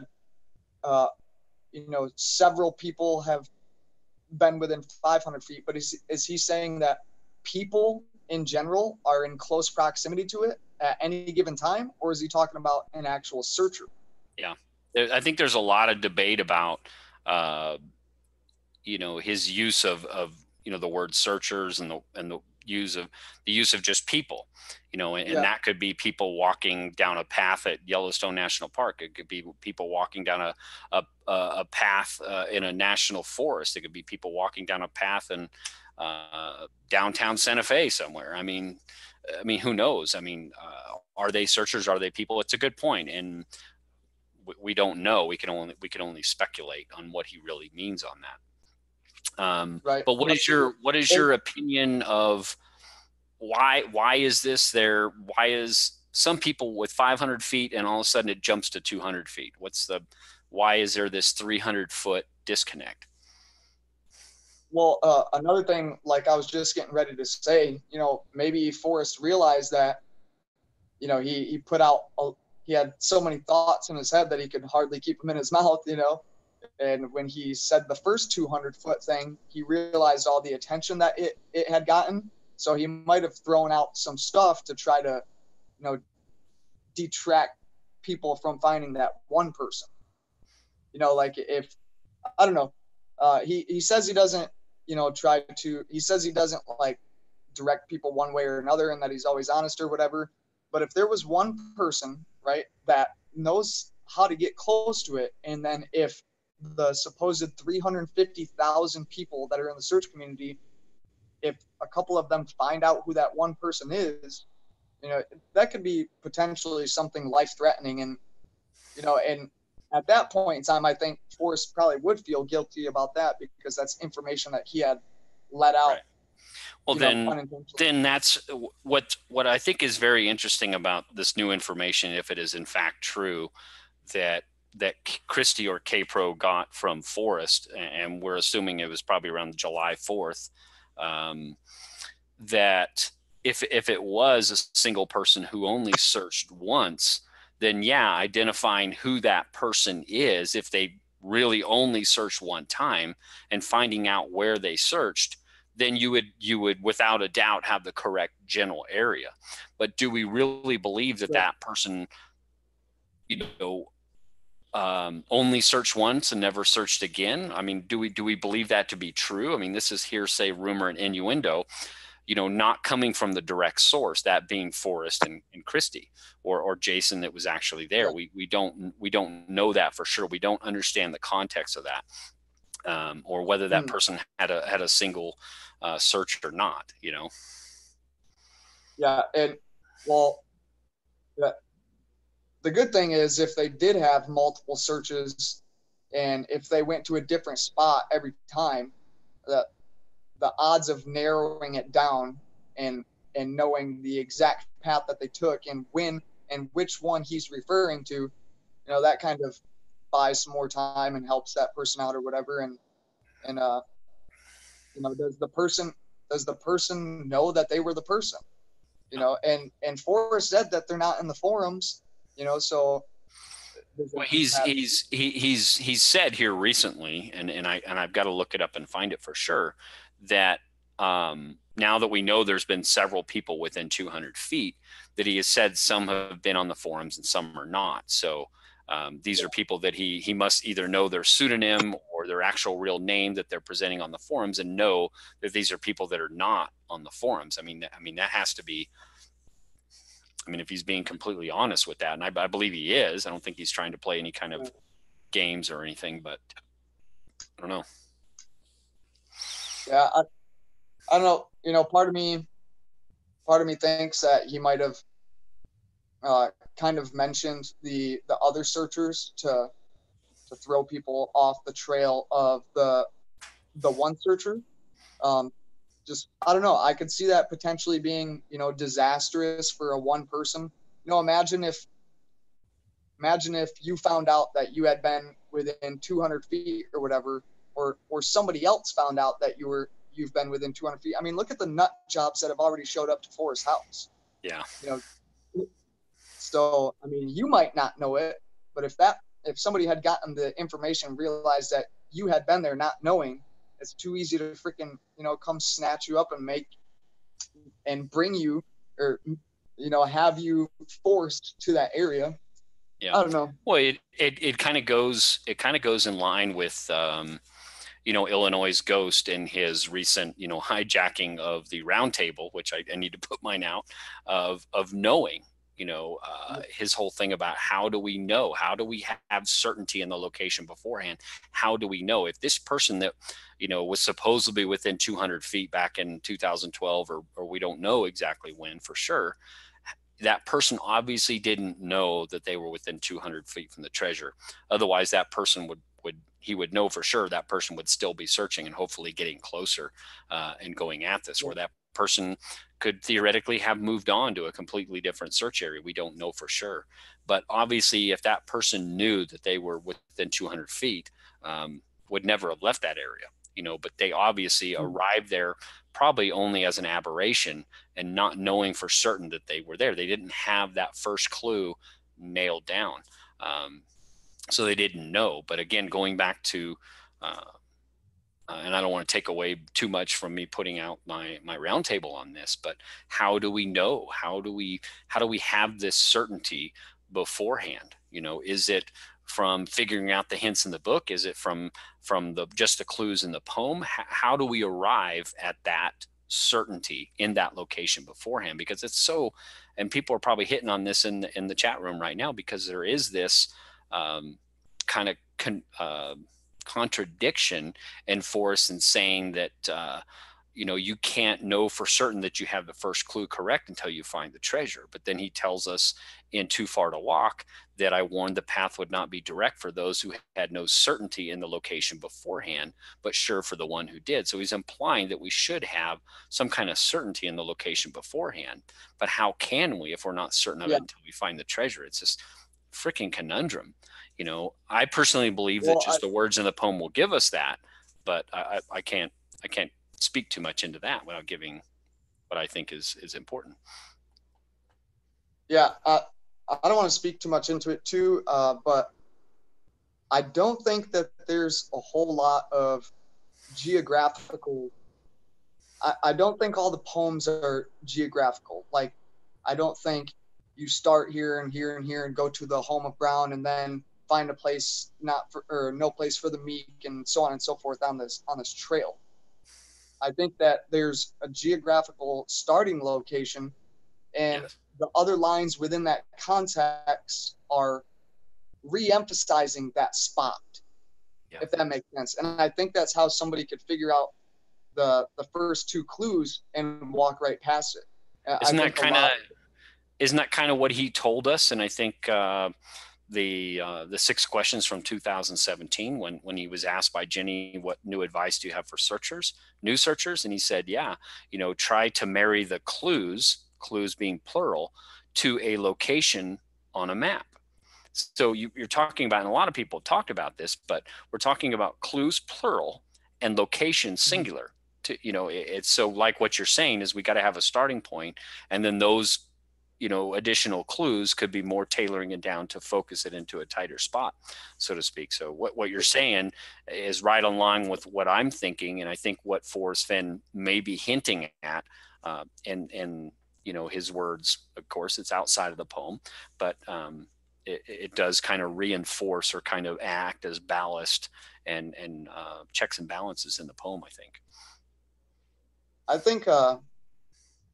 think there's not enough emphasis put on the first stanza and the what is it? The 5th and 6th stanza. Am I getting that right? Yeah, the 6 stanzas, right? Yeah. the As I've Gone Alone in there, and then the So Why Is It That I Must Go, and then the So Hear Me All and Listen Good. I think those are extremely important into figuring out the poem, and I think that there's a lot of symbolism within the poem that is going to bring you to an answer. And once you have that answer, it's going to bring you to an exact spot. Yeah. And then, once you get to that exact spot, it's going to be something that it just clicks. You're like, there we go. That's what I was looking for. Minotaur said something up here about something of, if what you're saying is true, then it's game over next year. Forrest just admitted that he knew the person. It's down to 100 people now. I don't know where he's coming up with that, but okay. Yeah. Justin, maybe you could clarify on that, but I don't know how you're getting to where that it's over because it's down to 100 people now. I mean, are we talking about, you're thinking about people that have actually visited him or something like that? I mean, that I don't know. Because he knows a lot of people. Yeah, I mean, he knows a lot of people. I mean, not everybody he knows is actually involved in the chase, So what does it mean to just admit something? Forrest just admitted he knew the person. So did he just come out? Okay. Where did Forrest Fenn say he knew the person? Again, I think if we're talking about the secondhand information that Sasha got from Christy, then guys, we're talking about rumor, innuendo, and hearsay. That's not stuff that we can prove. We don't know the context and what that conversation was. We weren't a fly on the wall. We weren't there. It's got to be. Thing to get into. Yeah, it's very difficult to get into that stuff. And guys, listen, here's something we've got to talk about is each and every one of us are competing with each other. So, and I'm not trying to say people intentionally mislead, but there could be potential misleading information out there. We are talking about a treasure hunt here. We're all competitors in this. And while we all have search partners that we share 100% of our information with and go back and forth, not every one of us is our search partner. Even if we do these YouTube videos, David and I won't even admit what search state we're in. There's information that we hold very close to the vest. But if people are admittedly putting stuff out there and talking about hearsay, rumor, and innuendo, that can be very misleading, whether it's intentional or non-intentional. Again, we could talk about this whole counterintelligence thing.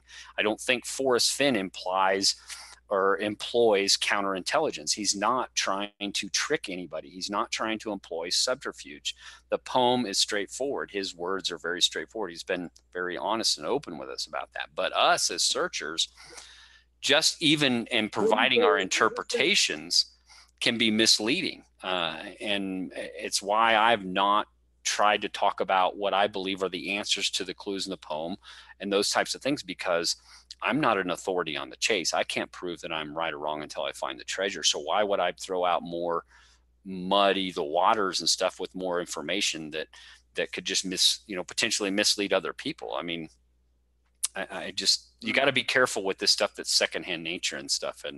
And yeah, I've visited Forrest and we've talked about things, but I don't talk about that stuff because, again, it's secondhand information and stuff that could be completely taken out of context. So I just don't discuss it. Yeah. Oh yeah, absolutely. I don't know. It's easy to interpret something the wrong way. It's easier to put words in somebody else's mouth, and it's definitely the easiest to assume something other than what was said. Yep. Misinterpreting something is one thing, but to gather or to create your own assumptions based off from that misinterpretation, it's a recipe for disaster for sure. Yeah, it's hard. I mean, we all know that this is the core evidence that we all have. And Toby has said this before. He said, if Forrest Fenn had died on October 11th, 2010, this would be all that we have. This would be it. This would all we would not have any of these 194 scrapbooks. We wouldn't have, Once Upon a While. We wouldn't have Too Far to Walk. We wouldn't have all these videos and everything else. All we would have would be the Thrill of the Chase book, guys. That's all we would have. And if that's just the core evidence we have, then I think this is what we need to focus on: the book, and to me, just the poem. All this, everything else it's not intended to mislead us, but because of our interpretations and because of our own personal biases and experiences, we interpret these things completely differently. And we go off on these tangents and rabbit holes. And I'm no different than anybody else, guys. I do it too in some ways, but I try and focus on just the core evidence. Go ahead. Let me put this out there real quick. So Minotaur says, context, what part of I don't know he knew me that well is out of context. That's not what we're arguing. And we're not even arguing. We're saying that we weren't there to hear the conversation. So, and even like Sasha's the one that said it. She wasn't there to hear the conversation. Yeah. She heard it from somebody else that, and that's the thing where, remember playing the game of telephone in school? And by the time it reached the end of the line, it was something completely freaking different. Whereas, the first person that heard it, they probably, and they could have even misheard it because of how it was said, or could have misinterpreted it, but they're the closest one to knowing that idea or that whatever was said. Yeah. And then as you get farther and farther, then it spreads like fire. Oh yeah. That's what we're saying. It's not a matter of like, oh, you're taking it out of context. We're taking it out of context. You're right. We're right. You're wrong. We're wrong. It's just saying like, we don't know because we weren't there. Even if we were to have Christy on the show and she was to reiterate what she heard, unless she was scribing it down or recording it, even Christy, is going to forget things, or she's going to say things not the right way because she didn't record it 100%. That's why we've talked about, what is some of the most valuable information. Of course, the Thrill of the Chase and the poem, and then some of the videos where Forrest Fenn himself is talking, because these are the architect of the poem, and we cannot, take out of context what he's saying because he's saying it directly to us. So you're getting secondhand information. Even somebody was there, again, like you say, the game of telephone, even though you were the first person that was there, every time you retell that story, you may forget something or leave something out. So, like the mention of, ask Jason or ask K-Pro or whatever, they might not want to even talk about it. Like, maybe it wasn't even supposed to be brought up. Like if Forrest did say this, it was in the secrecy of his home under what he thought was a private conversation or something with people that he enjoyed being around or something.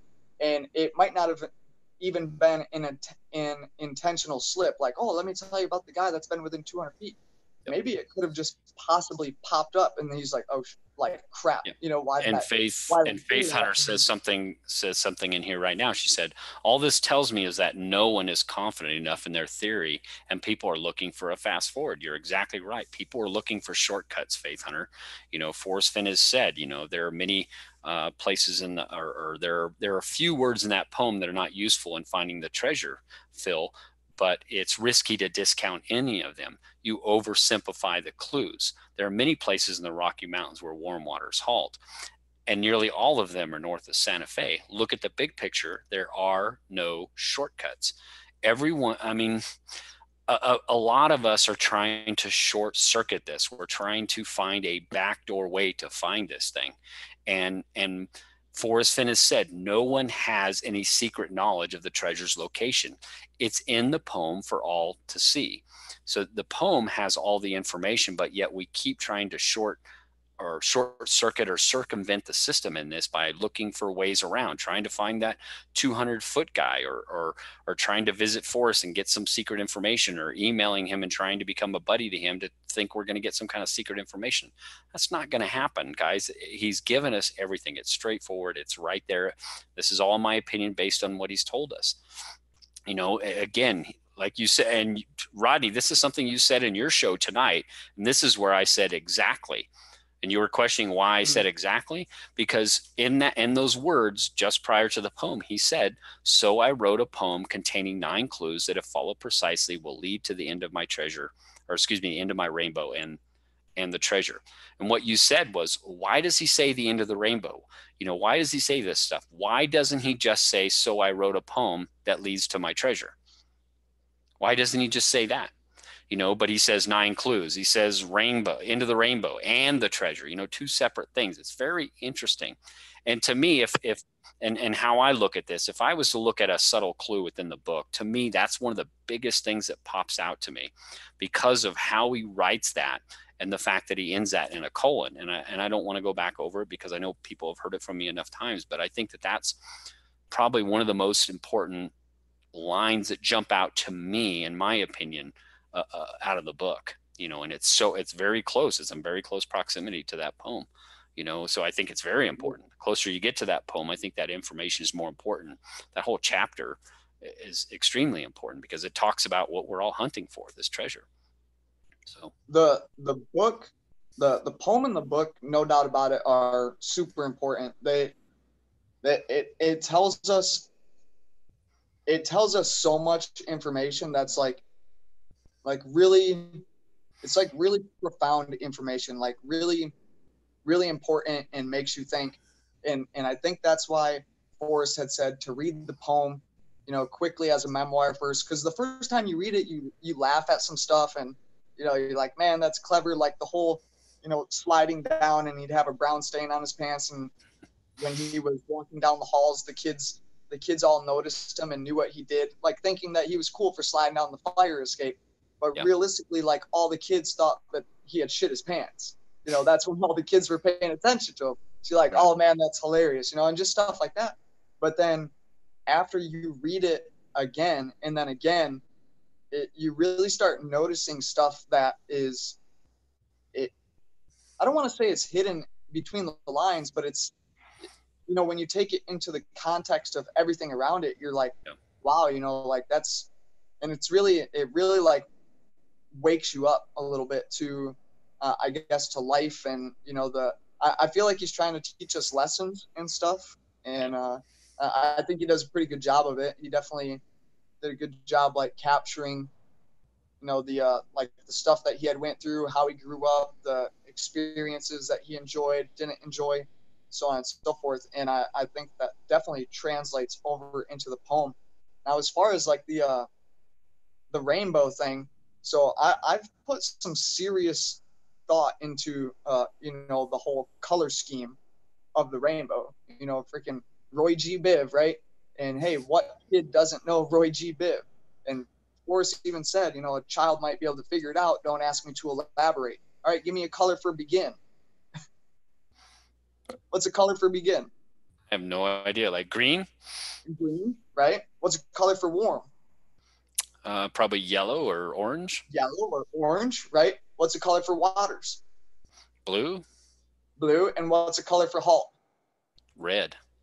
Right there, we have red, orange, yellow, green, blue. We got 5 colors of the rainbow. So we're only missing indigo and violet. Yeah, what do you put for those? Rodney, you got to excuse me for one moment. I got to go check on my kids. I hear one of them really quick. Can you give me a second? Do you want to take the con for a minute? Maybe answer a couple questions? Guys, I'll be right back. Okay. I apologize. Hold on. I got to check on the kids.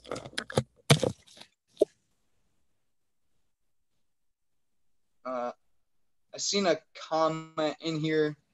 I'm glad that it got deleted because I didn't want to. In regardless of the situation, like, it's not any of our place to say what could have been said or whatever. I think ultimately that's what we're trying to get at, is like, we can't really speak about it because we weren't there, you know. And I don't know. I'm gonna I'm gonna probably leave it at that for sure. But no more emails. I'm trying to see where we had left off. This is definitely the stuff that keeps me awake at night. So I'm glad that Sean did Fennsomnia. I don't see anything else. Oh yeah, I do agree with you there, Minotaur. The thinking it would never get out thing. I agree with you on that. Going big time. Made it on the flip side. Yeah, maybe I'll get more subscribers now. Oops. What did I just do? But anyways, how's everybody doing? He does talk about purple flowers, and I have given that so much consideration. For sure, the purple flowers. Why do the purple flowers grow where nobody's there to see them? And yeah, I'm back. Yeah. So real quick to finish my thought, right quick, like on the colors of the rainbow, right? Yeah. Yeah. So we're missing indigo and violet. Mark Connor just pointed out that he does talk about why do the purple flowers grow where nobody's there to see them. Sure. Right? What color is a daffodil? Blah blah blah. So he's talking about a specific flower. I'm not ready to give that out yet because I think it's super important. But like what colors make brown? You have red and green make brown. Right there we had red and we had every combination to make brown right in the very first sentence. You know, begin it where warm waters halt. So so maybe he's saying begin it where warm waters halt. So we have red, orange, yellow, green, and we need to start at blue or or indigo or violet. So maybe there's an indigo canyon or a violet canyon. Right. And somewhere in relation to and the home of brown is saying like those colors that make brown, it's put in below that. So we know that if we have red, orange, yellow, green, blue, indigo, violet, and all these combinations make brown, now we're going into indigo and violet. Those are the ones that are put in below the home of brown. Now so we find that canyon, we go down, and then from there, it's no place for the meat. All right, start working that angle.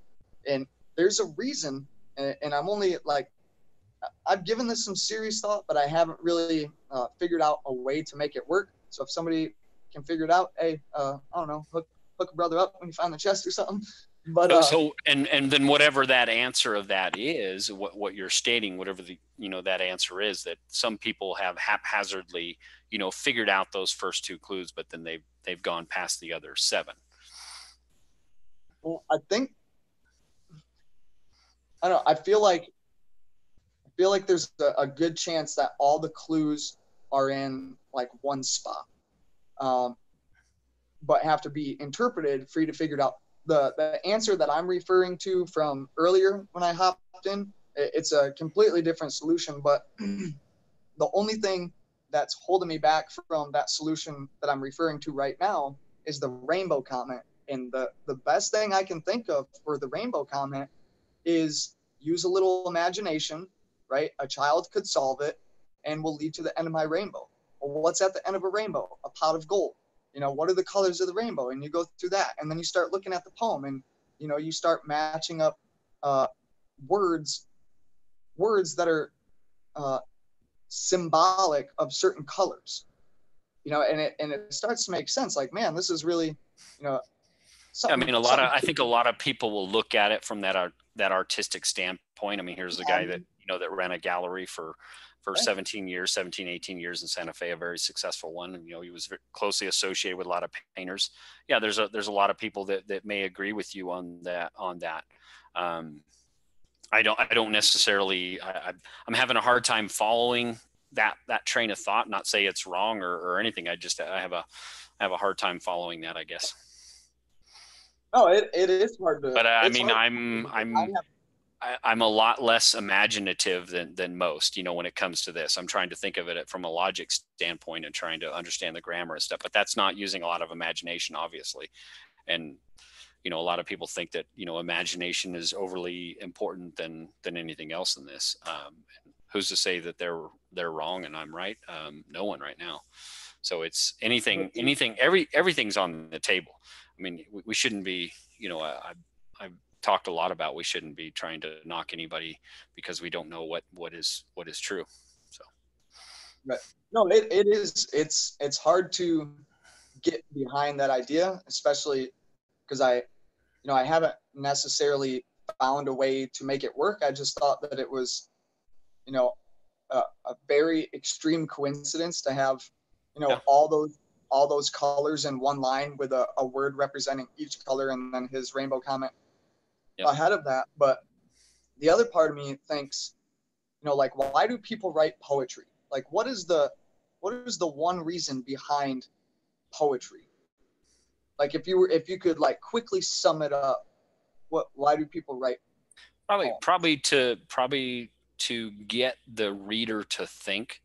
It's a lot of times poetry is, and when we think of poetry, it's meant that the poet is writing it to a specific person. And that may be the case in a lot of instances, but that poetry is meant to be given to everybody. And it's always open to interpretation. And it usually tries to convey some kind of emotion, not necessarily logic, like finding a treasure chest and trying to figure out where that is. At least that's, what I believe, and my research has led me to believe, but I don't know what do you think? So I'm gonna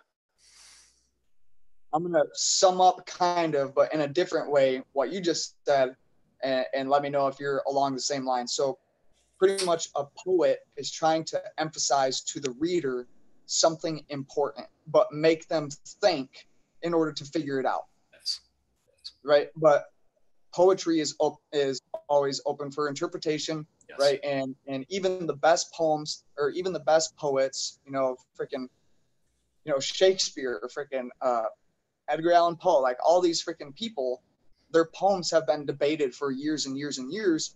And depending on the person's upbringing, they're going to interpret it a different way, and so on and so forth. It's exactly what we're doing with Forrest Fenn's poem, are we not? We're all interjecting our own biases, our own experiences, which give us our biases, into this thing and trying to figure it out, whether that's simple logic of grammar or if that's, different imaginative ways of going down it. We all interpret this thing differently.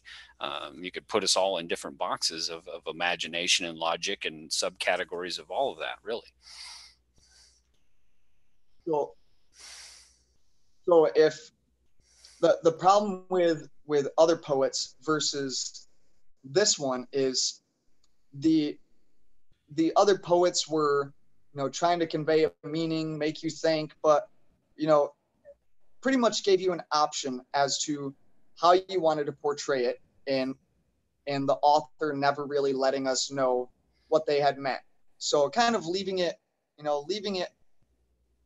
they wrote it, they had their own meaning behind it, they released it to the public, and it was their little secret to keep, what they had actually felt.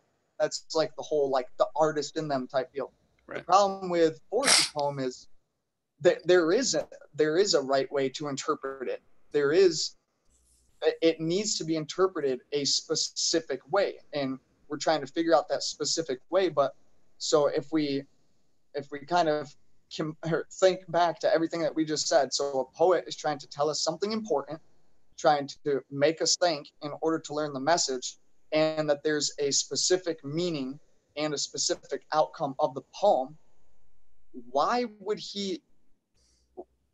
would we think it's okay to accept it as geography? That's not important. It's not telling us anything. I feel like there's an extremely deeper something in the poem that the artist Forrest is trying to convey, and we have to really use our imagination and our experiences and our wisdom and everything in order to figure out what he's saying, in order to get the deeper meaning or the the important message that he's trying to say. Because I think you and DeCall could have an amazing conversation between the two of you, because I think you and DeCall probably think a lot alike, and probably would have a great conversation.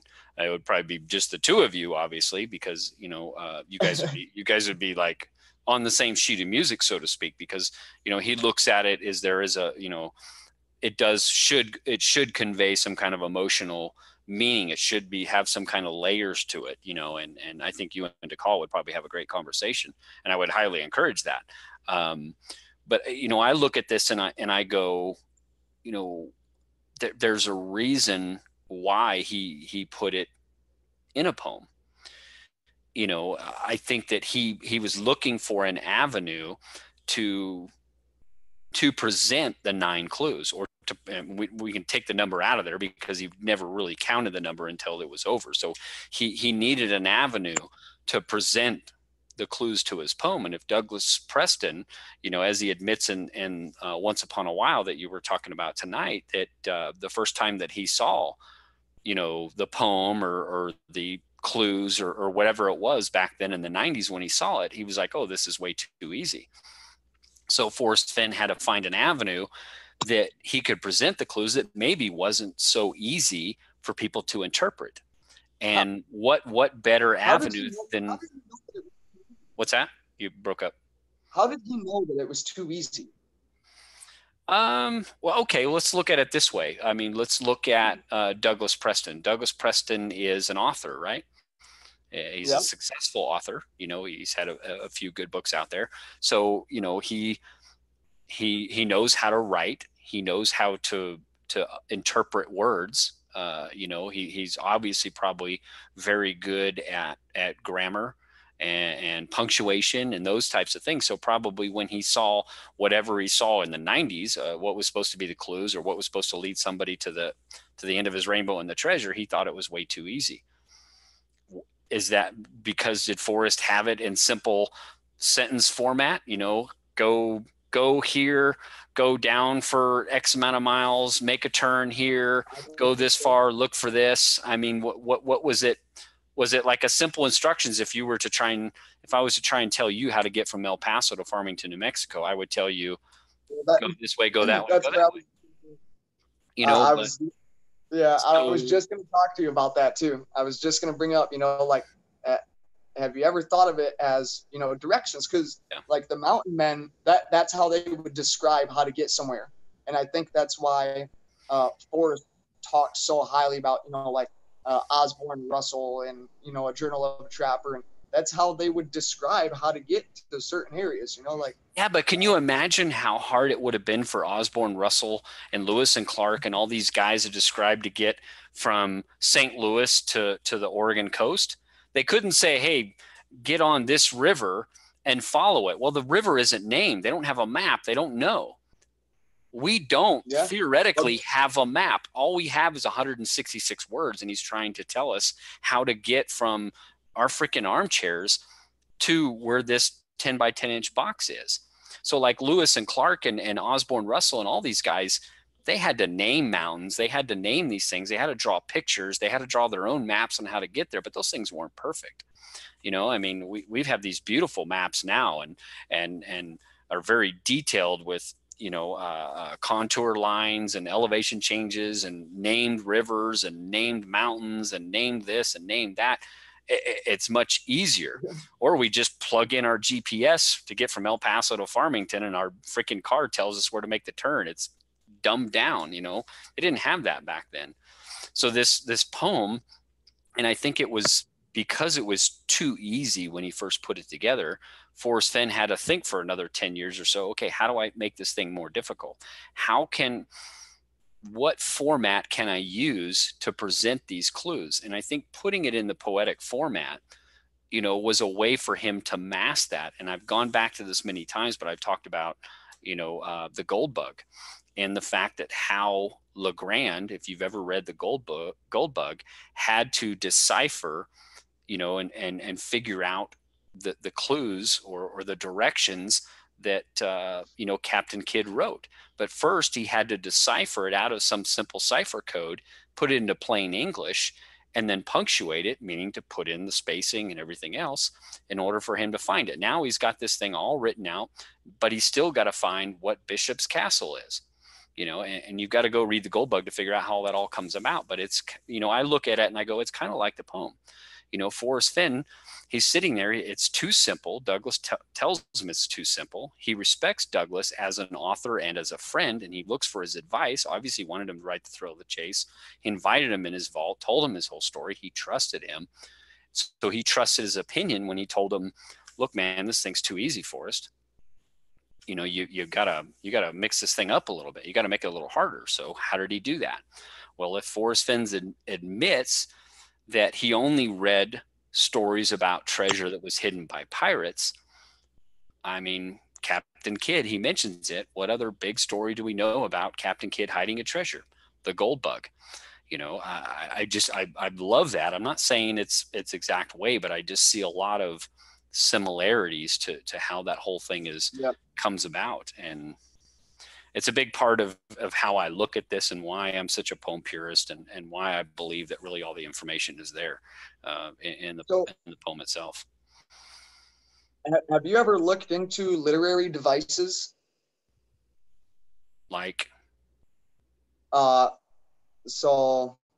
Devices that are used in literature, such as, here, I'll read off a couple: allegory, alliteration, allusion, amplification, anagram. I don't think there's anagrams.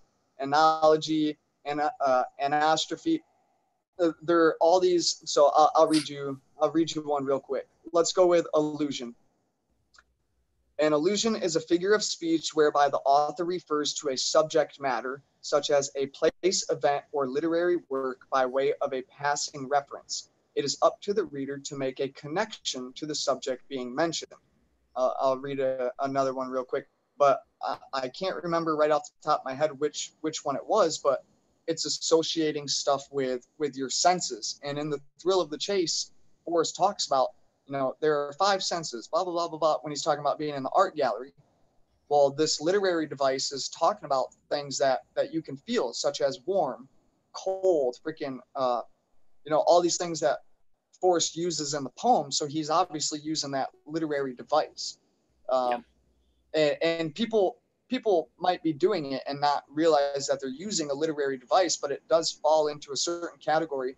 And I don't know, if you ever get the time to check them out, I mean, especially you as like a poem purist, I think that you would really enjoy it, because I think he may employ like allusion, like you're referring to, in the book itself, in the stories of the book, and those could be, you may consider our subtle hints or our subtle clues that are in the book.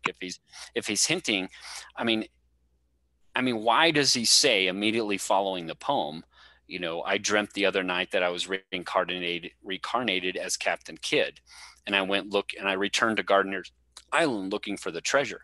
Why does he even talk about Captain Kidd in there? Is that a subtle clue to something? I mean, I don't know. Why does he talk about that? I mean, he doesn't talk about pirates in the whole entire book, but then he talks about, that immediately following the poem. I mean, that's so close to the poem. Why does he even talk about that? There are also other subtle clues sprinkled in the stories. It was vital that no one share my knowledge of the treasure's location. 2 can keep a secret if one of them is dead. I dreamt the other night I was reincarnated as Captain Kidd and returned to Gardener's Isle looking for the treasure.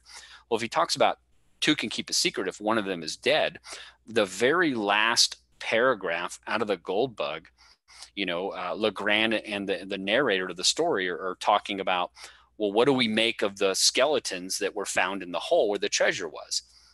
And they were like, well, it seems like, after the duty or the deeds were done of actually burying the treasure, Captain Kidd may have sought to remove all those that shared the secret of the treasure's location.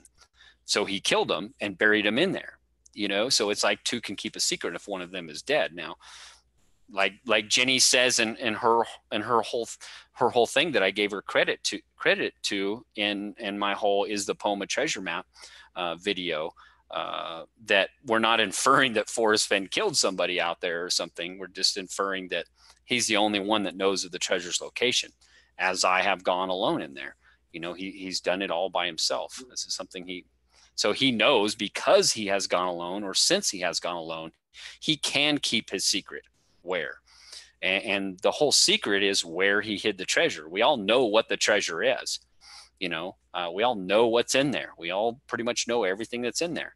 So what's the secret? The secret is where he hid it. That's what we're all trying to find. So I don't know. I've gone on another rant here. Sorry, guys. No, yeah, I do the same thing. Now, I'm not sure if you, so for as far as Captain Kidd, I'm not sure if you ever looked into his treasure legends, but in Connecticut, he has like 3 stories attached to him, right? And one of them involves like a curse on the spot where he had put the treasure. Like there's Charles Island, that was one.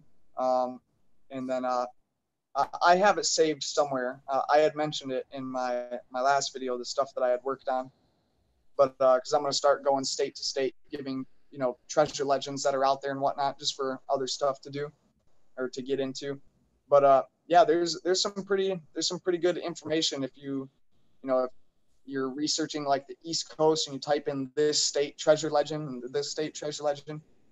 There's a lot of Captain Kidd stuff out there, and I found some ones that kind of sounded like some stuff that Forrest had mentioned in the book. So we got to think that those are things. It's like I said in that video that if he's talking about that he read, he only read stories about treasure that were hidden by pirates. You got to think that, he grew up in a different time than you and I did. When we think about treasure and things like that, we think about like Indiana Jones, we think of the Goonies, we think of National Treasure, but we come from a completely different, era than Forrest did. He thinks about Blackbeard, Captain Kidd, William Berry playing Long John Silver and Treasure Island. Those are things that he thinks about, so it's a completely different time than us. And I think that plays a big part, even though that, like he said, that had no influence on him doing this. I think that those things were in his mind. Right. But so just a couple more things with the literary devices, and then I'll shut up about it. But there's scheme, right? So there's because they say in order to figure out poetry, read the title first. Figure out what the title is. Try to gather an impression in your mind of what the poem is going to be just based off from the title. Well, I think it's fair to say that we are all assuming that the poem is titled The Thrill of the Chase because that's what the book is titled. But it doesn't have a title. No. You know what I mean? Yeah. So, and I've brought that up a few months back. I'm like, are we just to assume that the poem is titled The Thrill of the Chase? But so you gather an impression off from that, right? And then you quickly read through it. Just get it done and then give your impressions based off from that. And then you go by each line. All right, what is this line telling me? How does it make me feel? What is the pattern that I'm seeing? Is there any pattern? Is there any certain rhythm? Is it rhyming? Is there a scheme to it? Does it have stressed syllables? So like a stressed syllable meaning like out of a two-syllable word, one will have like a higher influx of like voice when you say it, and then it'll die back down. So like that along with the tempo, along with the scheme, along with the pattern, you end up I'm horrible at it. I haven't got it quite figured out yet, but it's like, as I have gone alone in there, and it just has a certain rhythm and stuff. And I started researching a lot about this, and there's a lot of stuff that I question about this poem, especially, the stuff about the 5 senses. And then, there's something specifically about one line redacting what another line had said. So like or 2 words that are opposing. So like opposition literary devices such as like begin and halt and warm and cold and up and down and well, it's no like different that. than him saying "but Terry Scant" with Marvel Gaze.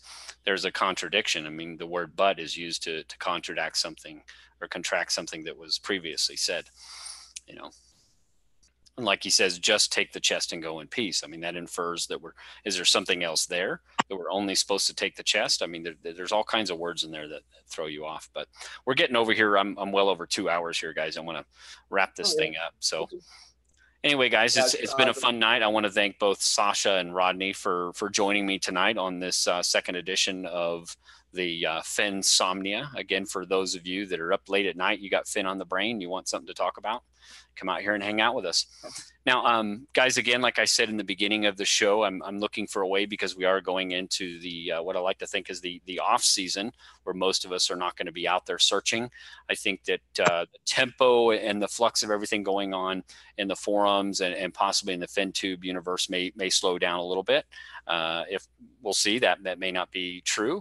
But I'm going to try and incorporate putting the weekend update and the roundtable topics and stuff all into one show, that being the Fennsomnia. So it'll be titled both Fennsomnia and the weekend update, because that's not something I'm willing to kind of give up. I've had some people kind of approaching me when I was taking a little bit of hiatus, wanting to kind of try and take over the weekend update and ask if they could, and I was simply like, no, that's something I'm going to do. I'm just taking a break right now. So I'm going to try and find a way to incorporate all that into one show, like about a 2-hour show like we're doing here. But again, guys, and I've said this before, I think a lot of the live shows that we do are really focused and tailored to those of you that are watching currently now.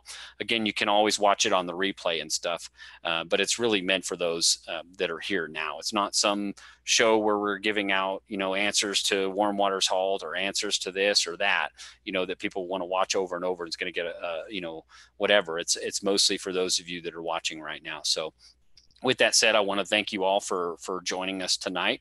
Again, I want to thank those that joined me as panel members. That was Sasha Johnston and now Rodney Greenway joining us. I want to thank you both. If you like this video, please give it a like, share it with your friends, and also subscribe if you haven't already. And I'll also want to remind everybody, I have started a Facebook group called The Flip Side of Forrest Fenn's Treasure Hunt. If you're not already a member and you're curious of coming over there and checking out, we have some talk and chatter going on there. I do some live shows on there every once in a while and talk about certain subjects and give you guys some updates on things. So come over, be a part of that, and participate in that as well. So we appreciate you guys coming out tonight. It was a lot of fun, and we will catch you all on the flip side. Have a good night and a good rest of your weekend, folks.